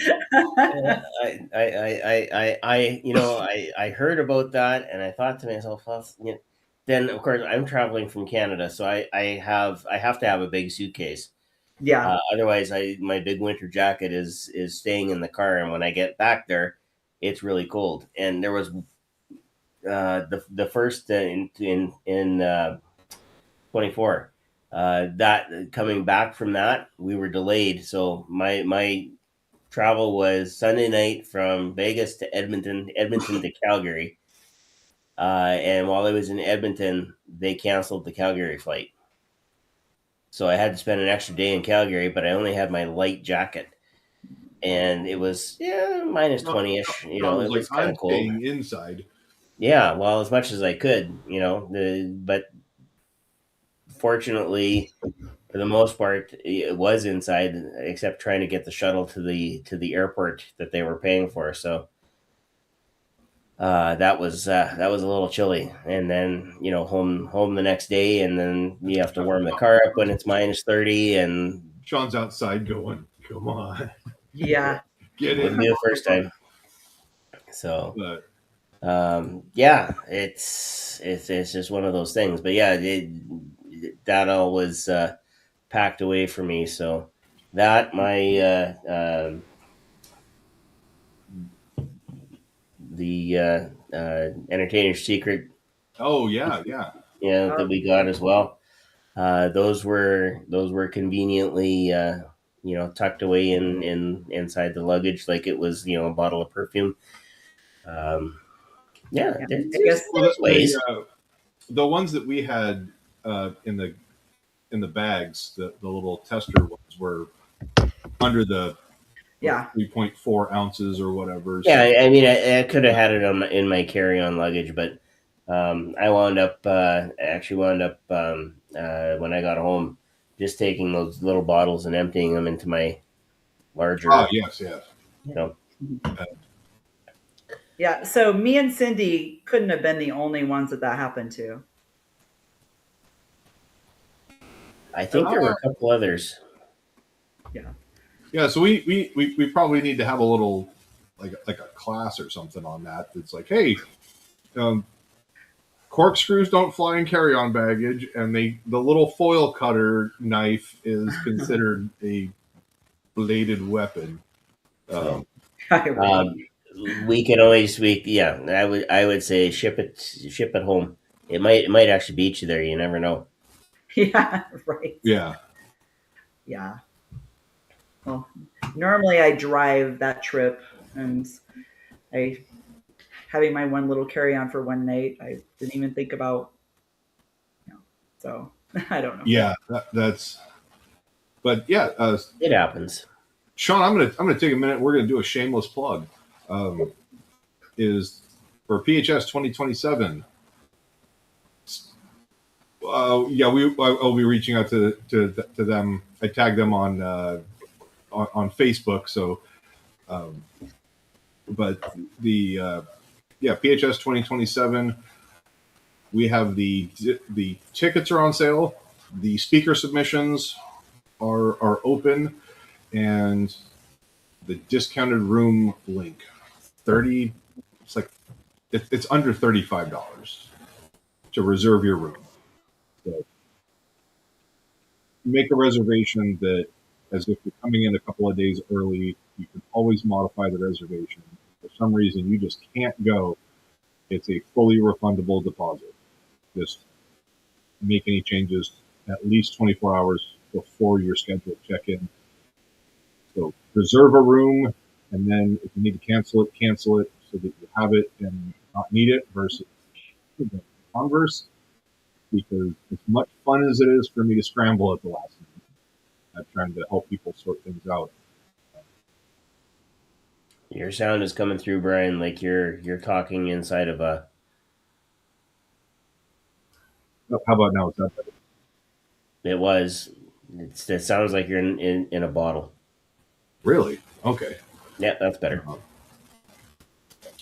It could just be we've had some weird things happen tonight with tech and whatnot. Yeah. part of going live and dealing with all the live stuff. So yeah, so I'm going to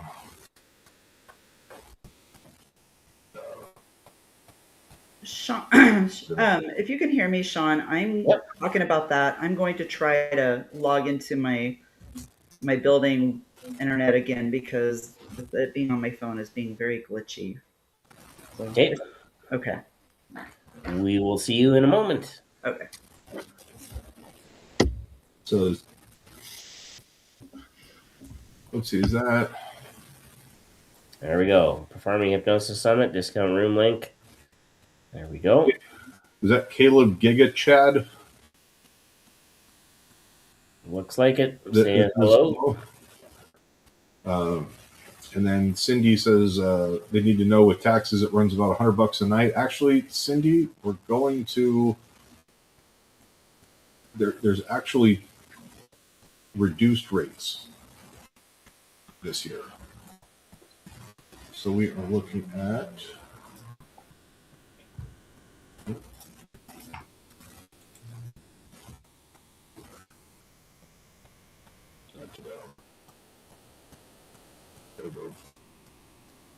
so while Brian's looking at that, and I've got the other bits and pieces, Caleb,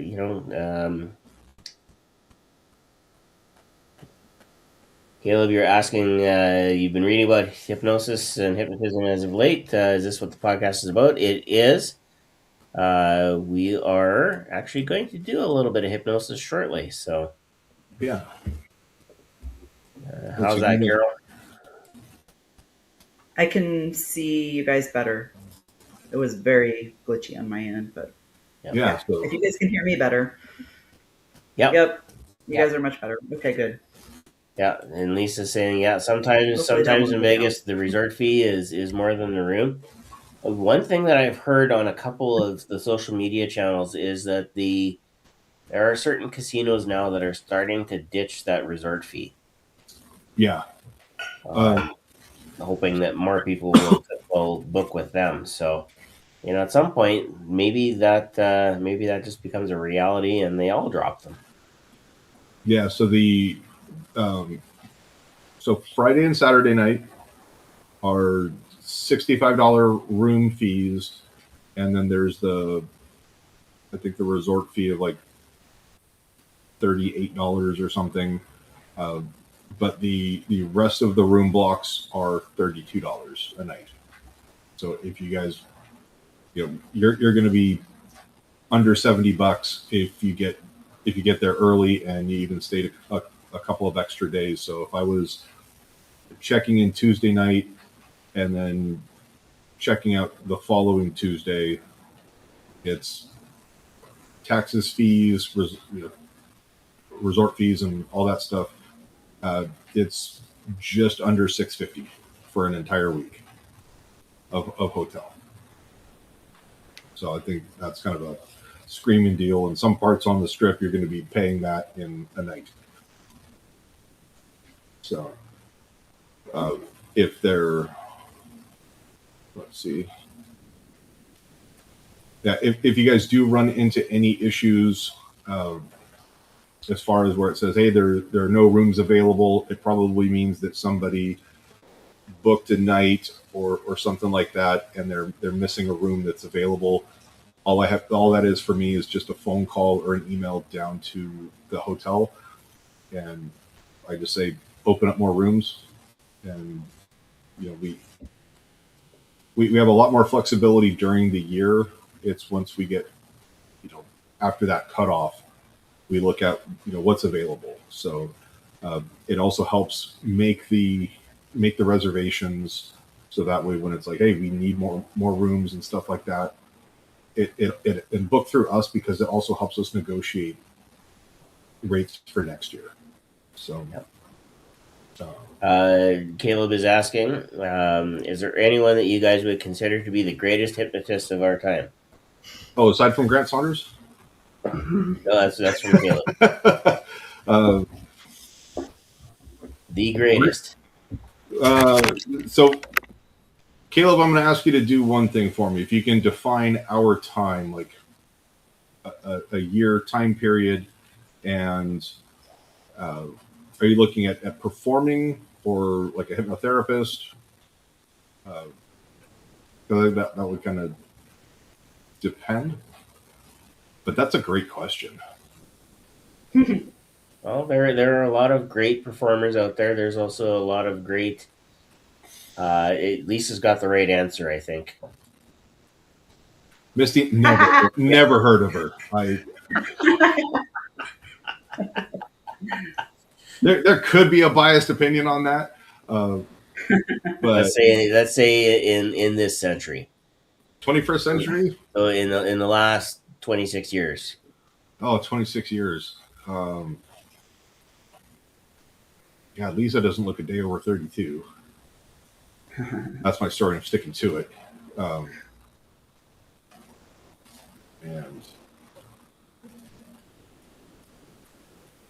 that's a hard one because there's so many amazing hypnotists. Yeah, like it's hard to answer that one. I'm gonna say, there are, if you do your research, Caleb, there would be a few families that I would look at. Shawn, I just texted you a picture if you want to share that. That's why I said that's my story and I'm sticking to it. Oh boy. This is from January earlier this year. Because who needs enemies when you have friends like this? Yeah. Of course. I was there, actually. I'm in the picture. Pointing and laughing, dumbass. Anyway, in terms of families, I would be looking at the Jacquelines. They've done a lot of teaching and a lot of instructing. I would look at a guy like Mike Mandel as somebody who, in the last Lisa, yes, yeah, that's the one, Lisa. I would look at a guy like Mike Mandel. Are you able to put the picture up? Yeah, I can. It'll take me a little bit because I have to get it over to the machine here. But okay.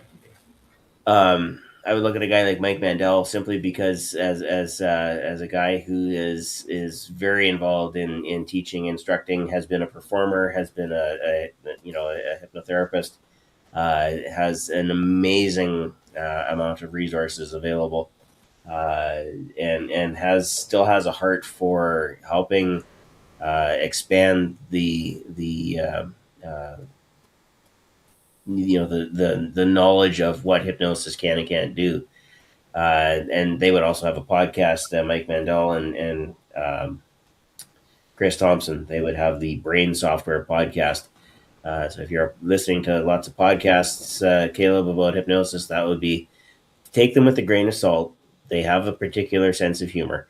But they would be a couple that I would definitely look at. And just as we look across, I know the Ravines have been very involved in hypnosis for a long time.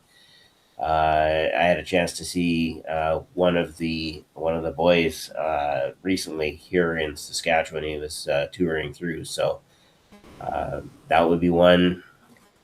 And as I keep looking, west, I wouldn't rule out an Alan Sands and Lisa Venture. So Misty and the Sandman as a comedy duo.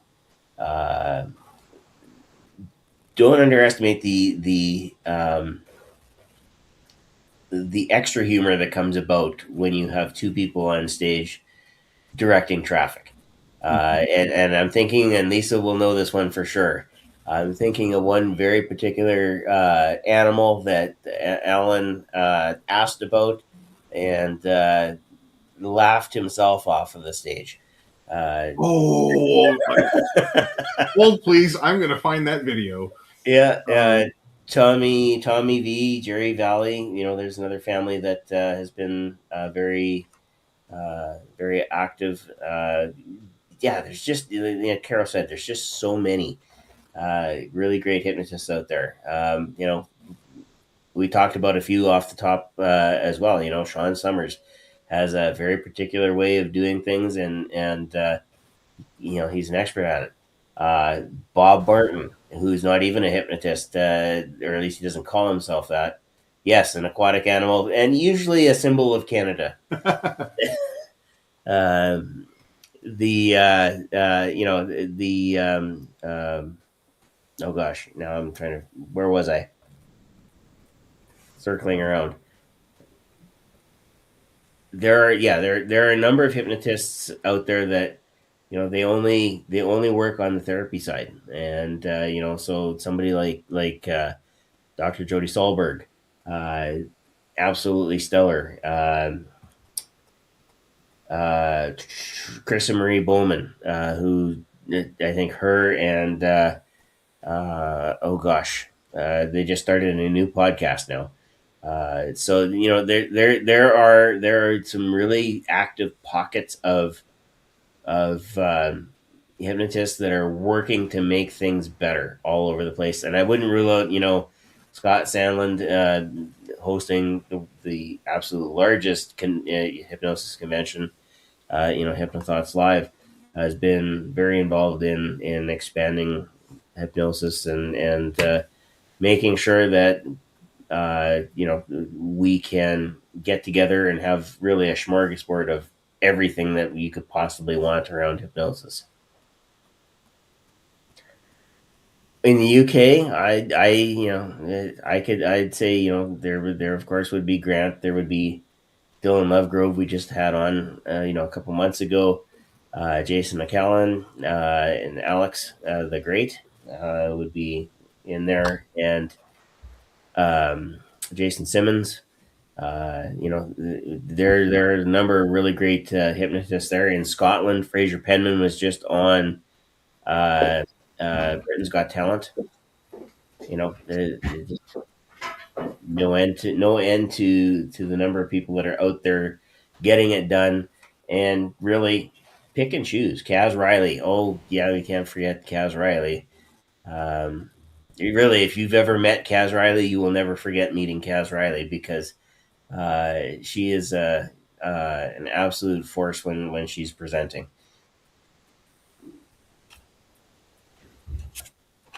What about? I think Tom Silver had a very distinguished career.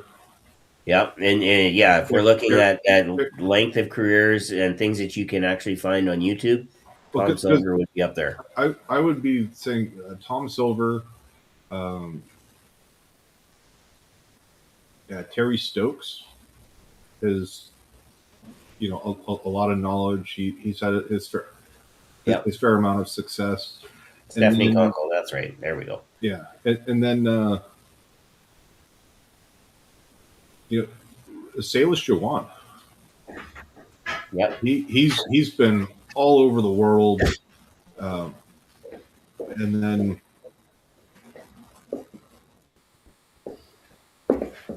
sorry. No, it's okay.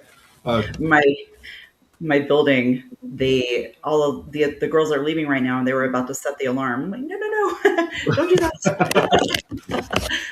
Sorry to interrupt you. Anyway. Yeah,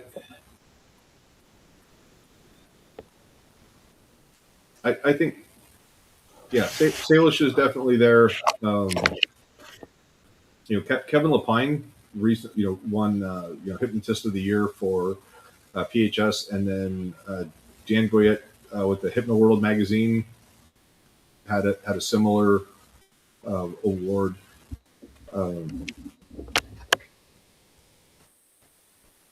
Guys like Chris Jones, lot of success.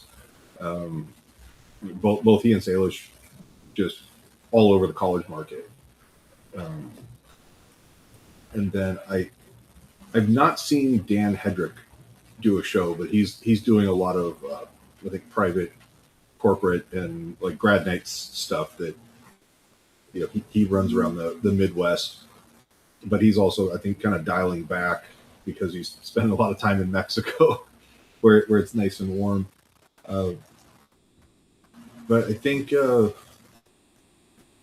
even Justin James, he's been around for a while.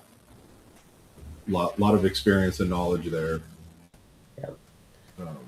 So there are a lot of people who are actively working to help the industry grow and are out there, hustling every day to, provide quality entertainment for people or provide quality help for people. And as much grief as teasing and stuff as I give Grant. Grant Saunders is one of the top guys over in the United Kingdom. He's multiple residencies that are ongoing. So he's going from up near Scotland all the way down to the southern coast. He's all over the place. The price of diesel is killing him, but I think that's the same everywhere right now. He called me this morning and mid sentence he was like, "Oh, just stop for some petrol. Call you back." And I assume he was going to one of his Tuesday night show, and so I messaged him back and was like, "Hey man, did you see the price of gas and just have a stroke and you were just weeping and couldn't call back?" But no, Grant's a wealth of knowledge. Always happy to help people out.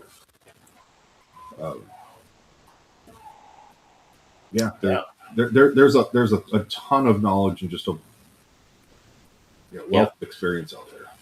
So basically, you can start with any of those people that we mentioned, and if you're looking to expand your knowledge, get connected. That's what I would say. And I know Carol would echo that. She said that earlier in the interview. Get connected with people, because this is an industry that does look to help people get better, so that as when we all do better, things get better for all of us. So agreed. Yes, I'm very grateful for that. It's good people. Yep. We're good people. That's our story. We're sticking to it. What stays, if it happens in Vegas, stays in Vegas, right? Did I say that out? That was supposed to be my end. We should actually turn the podcast over to Carol and let her get on with the hypnosis portion of the show. And as always, we have our disclaimer.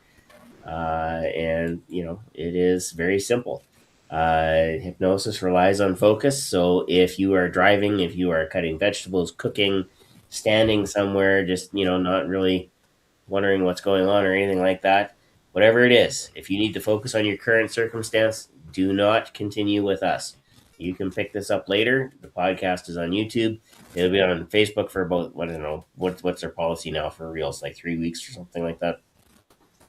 But it will be on YouTube almost, immediately after the podcast is over. We just want you to be safe, because we're not there to catch you, and we're not there to, make sure that your environment is good and you're not going to injure yourself by falling over, chopping your finger off, or crashing a vehicle. So, so with that in mind, I am going to turn it over to you, Carol, and Brian and I will disappear behind the scenes. You'll still see us down in the bottom there. And floor is yours. Awesome. All right. So what I'm going to do for you guys is the things I thrive on is confidence building and relieving any type of negativity that may be a part of your life currently. I will say I apologize if anybody has any fear of water of any type. You get disgusted by water, or you have any major fears. This might not be a session for you. But if you can understand that there's going to be water involved and want to give it a try and relieve some negativity and build your confidence, it's definitely worth enjoying. All right, so as Shawn said, make sure you're sitting in a comfortable position and make sure you're safe. I want everybody to begin focusing on your breathing. Go ahead. I want you to take in a nice deep breath and go ahead and let it out. Allow yourself to go ahead and sink down and relax. Deep breath in and letting go.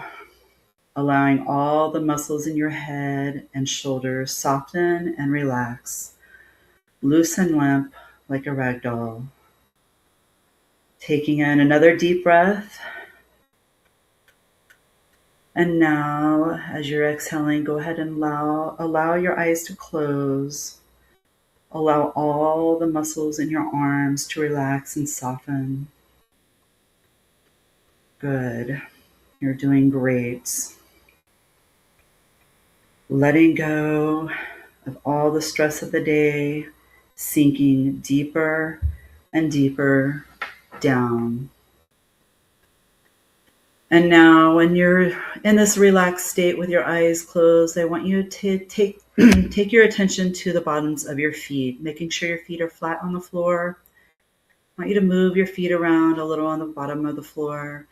And I want you to feel the bottoms of your feet touching the floor and imagining that the floor is a nice warm surface now. It could be a color, a glowing light of warmth. Imagine this warmth is now covering the entire bottom of your foot, slowly moving to the top of your feet, warming you, relaxing you. It is the perfect temperature. And now imagine this warmth slowly moving up each leg, up into your calves, slowly up to your knees, relieving any stress and any tension that it may have passed. And now this warmth is slowly moving up your legs, up your thighs, now into your abdomen area. So comforting and so warm and relaxing. And now imagine this warmth slowly moving up past your belly button, up into your chest, surrounding your heart, giving your heart the comfort it deserves, relaxing any tensions that may have existed. And now imagine this warmth moving up into the top of your chest to each shoulder, down each arm, down to the palm of your hands, down to the tips of your fingers. It feels so relaxing. Any stress you may have had in your arms is just so loose and limp and relaxed. And now imagine this warmth moving back up your arms through your elbows to your shoulders and now through your neck. Comforting your neck from any tensions that may have existed, any tightness, any stress. It is now relieving all that tension and pain. Now this warmth is moving up your face, through your cheeks, behind your eyes, up to the top of your head. Now your entire body, from the top of your head down to the bottoms of your feet, are completely and comfortably relaxed. And now I'm going to count from 5 to 1. And once I reach 1, this relaxation will double. You want this to happen. You will allow this to happen. 5, all muscles are feeling loose and limp. 4, so calm, so peaceful, so relaxed. 3, letting go. It feels so good to just let go. 2, getting closer now. And 1, now fully and completely relaxed. You're doing so good. And now that you're in this comfortable relaxation, any outside disturbances, outside noises are only going to help you to focus on the sound of my voice even more. And now I want you to imagine that you are in your favorite place in nature. It could be in the woods. It could be on a beach. It is the perfect place for you. And now as you're standing there in your favorite place in nature, I want you to pay attention to your surroundings. Notice all the flowers, all the bright colors you may see, all the smells of those flowers, maybe the smell of the nice, crisp, clean air. You might feel a little breeze upon you. It is so relaxing. It is the perfect temperature out. And now imagine yourself walking on a path in this beautiful place. And next to you on the path is a shallow stream. You notice the water in the stream is crystal clear. And now, as you're noticing this crystal clear water, you also see in the distance a beautiful waterfall. You find yourself now drawn towards this waterfall. And now you notice there's a perfect place for you to step into the shallow stream. You begin walking now towards this waterfall, where it spills into this refreshing, clear, clean stream. It is such a beautiful day. Now, as you arrive to this waterfall, you reach your hand out to feel the temperature of the water. It feels so refreshing. You now decide it's time to step under this waterfall. And as you step under this waterfall, you begin to feel the waterfall, refreshing water spilling down your head, down upon you. It feels so relaxing.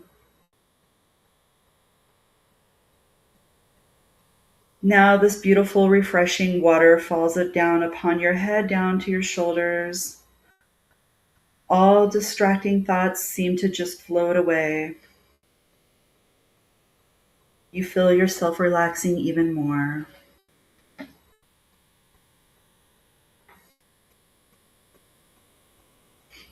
And now you're enjoying this refreshing, clean, clear water flowing down your entire body, cleansing you. The water is flowing down around you and now down through you. Now, as this water moves over you, you feel it carrying away any and every negative thought you've been holding on to. It could be relationship stress, financial worries, even maybe tension or pains in your body. Watch it all now dissolve and flow away effortlessly. Now allow the water to flow down your forehead, behind your eyes, down your face, through your cheeks, through your jaw, through your chin. Your head is feeling very relaxed and light. You find yourself falling deeper and deeper down. Continuing to let this water cleanse your entire body, imagine looking down at your feet now. Notice the water down around your feet is starting to look murky, dark, and dirty. This is from all that negativity being washed from your mind, your body, your soul. Continue to allow this water to flow all around you, through every nerve, every cell, every organ, every part of you, cleansing you. With every breath you take, allow more and more of this negativity to be washed away, sinking deeper and deeper down, relaxing even more.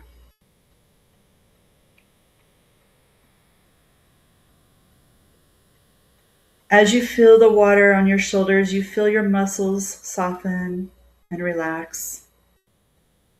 You feel the stress from everyday life being washed away. It seems as though a great weight has been lifted. You now feel the water through your back, down each arm, all the way down to your fingertips, letting go, allowing more and more of this residue to be cleaned from you. The water is now flowing down through your chest. It is seeping into your chest and now into your heart, cleansing your heart completely. It feels so good and so comforting. Continue to allow this water to flow through the rest of your entire body. Allow it to cleanse any remaining residue that may still be left behind. It feels so refreshing, so calming, so peaceful. The longer you stand under this waterfall, you notice the water around your feet is beginning to look clear again. And now you notice that murkiness floating away from you, traveling to a special place where it will be kept and cannot return. You realize you have allowed yourself to be permanently cleansed of anything that no longer serves you. Old relationships, worries about money,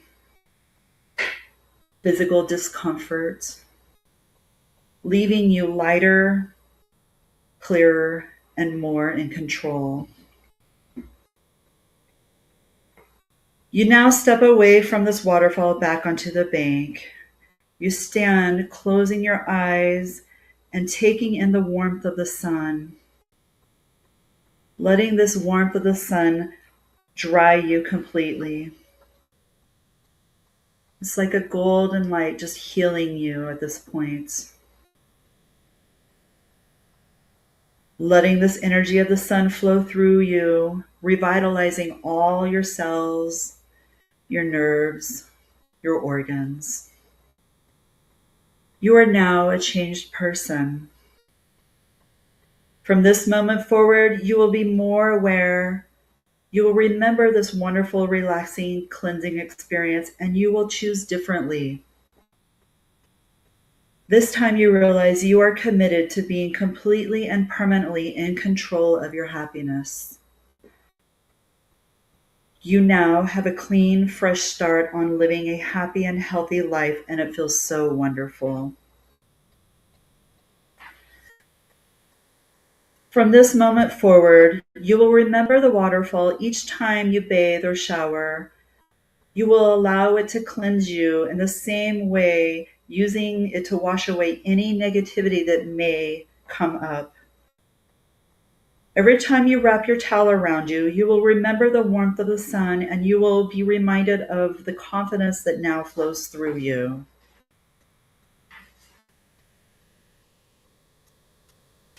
And now, enjoying this cleansing experience, I'm going to wake you. You're going to hear me count from 1 to 5. And when I reach 5, you're going to feel 10 times better than you did before we started this session. 1, feelings are returning to your fingers and toes. Go ahead and move your toes around, move your fingers around. 2, feeling so refreshed, so cleansed, so light. 3, more confident and more in control. 4, all energies are now in complete balance.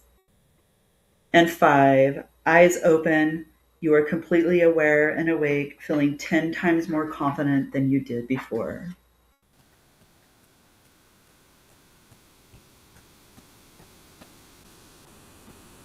And welcome back, everybody. Hello.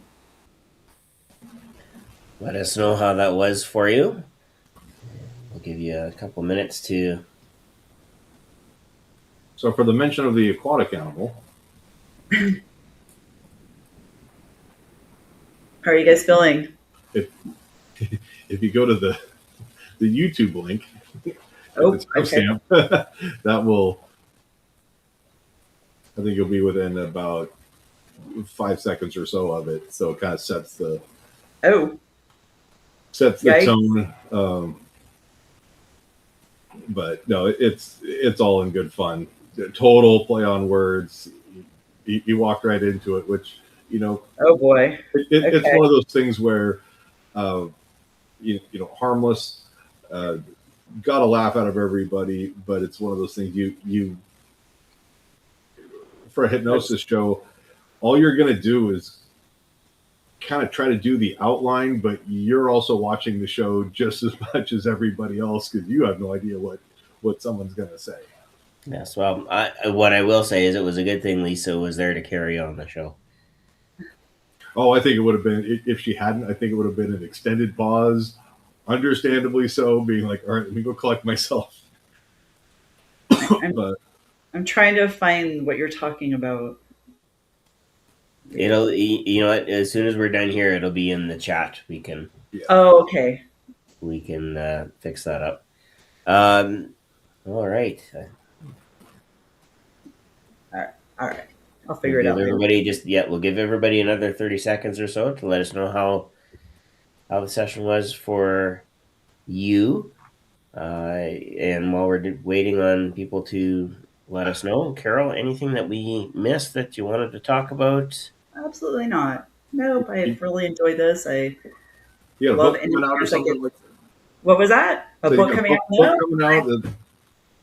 I am not selling any product, to be honest. The biggest thing I can pass on, and I love to pass on, is when it comes to anything you do in life, me obviously is hair and hypnosis, follow your passions. Those dollar signs will come. But if you go at it just worrying about money, it's going to be a lot harder. If you just follow your passion, follow your dreams, all that good stuff will come.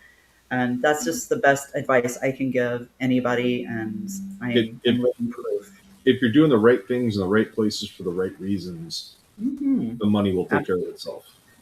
I think one of the best gifts any of us as humans can give ourselves is find what you're passionate about and go for it.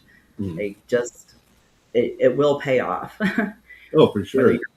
And sometimes it's not what you go finding, it's what jumps up and finds you. Yes. Couldn't agree more. That was my experience. Was I met Jim, and then it was, hey, let's go do this training. Hey, why don't you come out and do this? And then you want to be a guest, followed by, you're my co-host. And now I'm, hoping, we're putting on conferences and stuff like that. So it's just pretty wild. I'm glad you enjoyed it, Cindy. Cindy said thank you. So I'm glad you enjoyed it. Yeah, absolutely. Cindy probably needs it. Cindy, you've been doing some traveling, haven't you? With different shows, speaking at conferences and stuff like that. So you've been busy.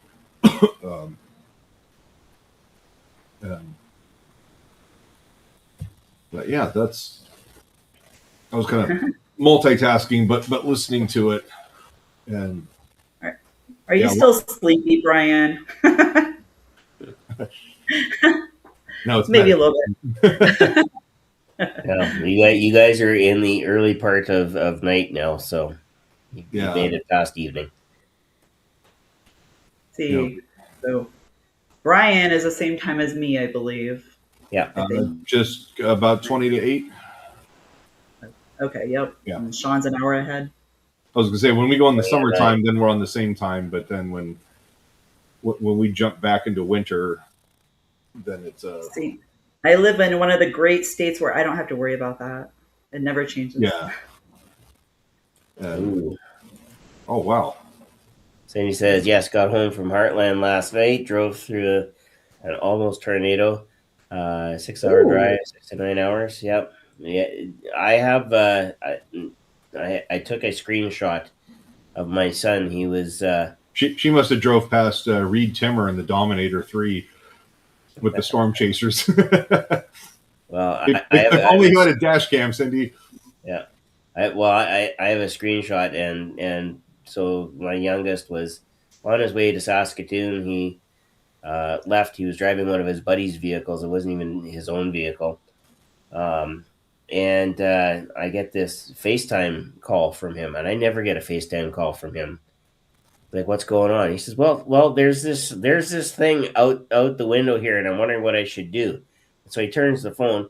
The freaking tornado is just on the other side of the highway. Big funnel clouds. He said it's not moving. I said that means it's moving towards you. Oh my God! Either floor it and get out of there, or hit the ditch. Like, yeah, get whatever you're gonna do, get low. Yeah. Wow. So anyway, just kids not realizing what's going on, and so that was a little, it's like, oh, it's not like I have never seen a tornado. We do get them here, but not necessarily as frequently as you guys do in the States. Yeah, we had what was it? We had a couple of water spouts, I think, in the Puget Sound, not last month, or within the last few weeks. I think it was one of the last storms that came through, where it was super windy. But it's one of those things that kind of materializes. It touches down, water goes everywhere, and then it kind of goes, okay, that was fun. But yeah, it's nothing like, oh, we're going to remove roofs from houses and stuff like that. So yeah, it's crazy. I didn't even know they had that up in Canada. Tornadoes? Oh yeah, we get them. We don't generally have other things that try to kill us, like only moose and bear and deer and not so much in the way of snakes, unless you get further south. Yeah, province, but we don't have lizards, and that is one thing I like about Western frogs, and that is one thing I like about Western Washington is we, to the best of my knowledge, we do not have venomous snakes on this side of the pass or on this side of the mountains. Huh. Yeah, we have a lot of that down here. I'm sure you guys know. we'll have the little, garden snake or gopher snake or something like that, small, but not all the years I've lived here. I've gone hiking, like I don't know how many times for 30-something years, and I've never seen a snake until about a month ago. It was a big rattler. His rattle looked ancient. He was huge, but he was just traveling away from the trail. He wouldn't want to bother. He's not rattling, and he's ignoring him. Yeah. I was gonna say he's gonna go set up in the bushes and then just go. Yeah. Well, there was a group ahead of me that I heard the girls screaming. I just thought they were being silly teenagers. And then when I got up to where they were, they pointed it out. If they didn't point it out, I wouldn't have seen the dang things. But yeah. I guess it was rattling when she was running on the trail. But yeah, first time in 30-something years that I actually saw one. There you go. Yeah. When you hear them rattle, like in real life, then it is an absolutely unmistakable sound that you think and that's nice of them to warn us. There's a demon that is hiding somewhere that's going to come and eat your face. At least they're nice enough to warn us, hey, don't get close. As long as you get away from my rattle, I'll leave you alone. At least they have that courtesy. Yeah. But all right. Well, that was fun. You guys are great. Thank you for joining us. This was it's always fun doing Hypnosis Hero, because it's is it serious? Yeah, it can be very serious. We do talk about serious issues. Can it be lively and spirited, and can we poke fun at everybody? Because I think we all had at least one shot taken at us, if not two tonight. So, do we have the capability to go off on some wild tangents? Yes, we've seen us do it. And that's all part of having a great time and catching up with Carol, because she's on the move, we're on the move, and at some point, hopefully in 2027, early, say, I don't know, January, we get to cross paths in IRL, in real life. Oh, definitely, yes. But I'm sorry, Brian, I never asked, how are you recovering from your medical stuff? Actually doing well. I was on the motorcycle. I actually got a new pair of riding jeans. I bought secondhand, so I went down south, down into the Tacoma area. So it's about a 65-mile ride. Stopped off afterwards, saw a friend of mine, but they got the Kevlar riding jeans, so if I slide, there's less chance of road rash. But that was the longest ride that I had done before the surgery. Stuff is opened up right there, and oh yeah, wow. Okay. So I think yesterday was either. Let's see. I'm gonna go. When you did that, Brian, I was thinking of Beetlejuice, the movie, and the lady that was smoking and talking out of her neck. Yeah. Yes. Yeah. Glad you're recovering well. Yeah. Yesterday was 6 weeks, so I am okay. Officially I am off being grounding, and then I've got to figure out the physical therapy that I should probably start. And yeah, it's just one of those, there are some things that are, nerves and muscles are still waking up. Some of I mainly have like numbness right in here. So it's like if I touch it, it just feels like somebody kind of like the Novocaine is wearing off, like after you go to the dentist.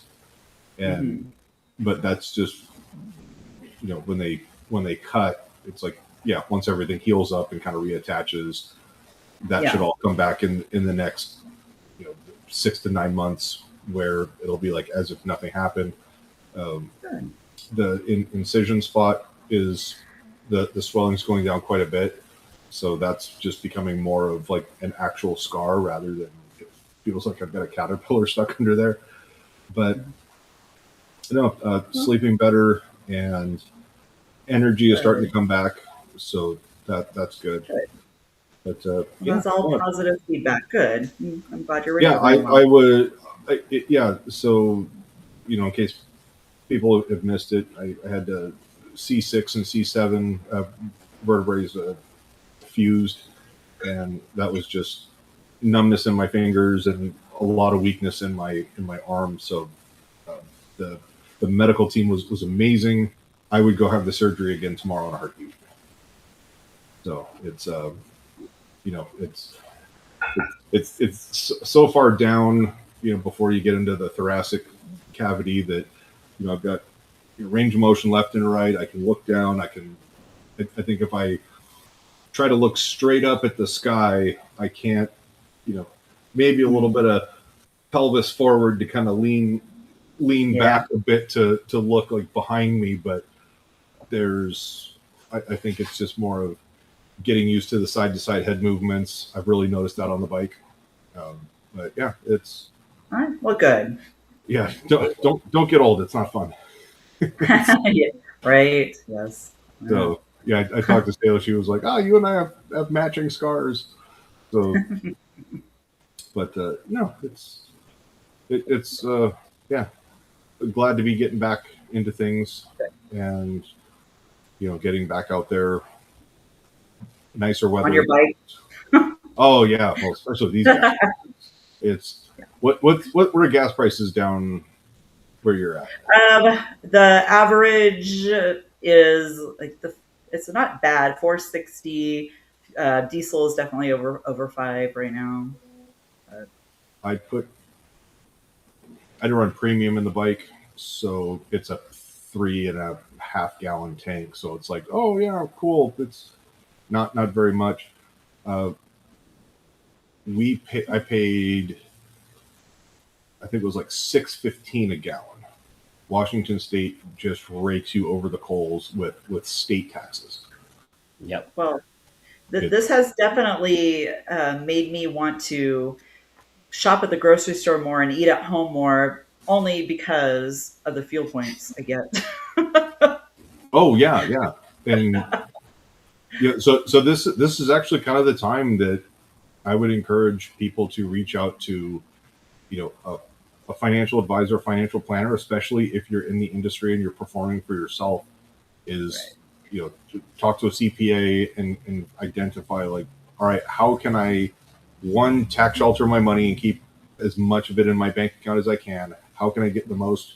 How can I maximize my tax write-offs, expense as much stuff as I can? Certainly. Brent was at the PHS doing the financial talk, and he says, yeah, I own several corporate entities, and each year I'm required to go and have an annual, like, board directors something or other. And he goes, if you go to a destination to have that meeting, even if it's just with yourself, you can write off the entire expense of the trip, airfare, accommodations. And he goes, so that's why I take a Disney cruise every year. And so, yeah, it's a great thing. And that's kind of what we're all about is, not only is it the performing side, but we're kind of getting into how can you best handle the administrative side of things as well. So yeah, there's a lot involved, and good to have a good network of people that can help in every area. And that's right. Yes. Yeah, and if for those of you that are out there traveling, you're on the road, with the weather and stuff. That's this is when Mother Nature kind of has a break in her medications.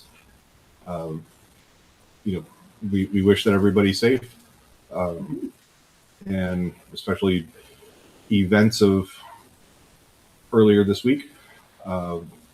We hope that everybody stays safe.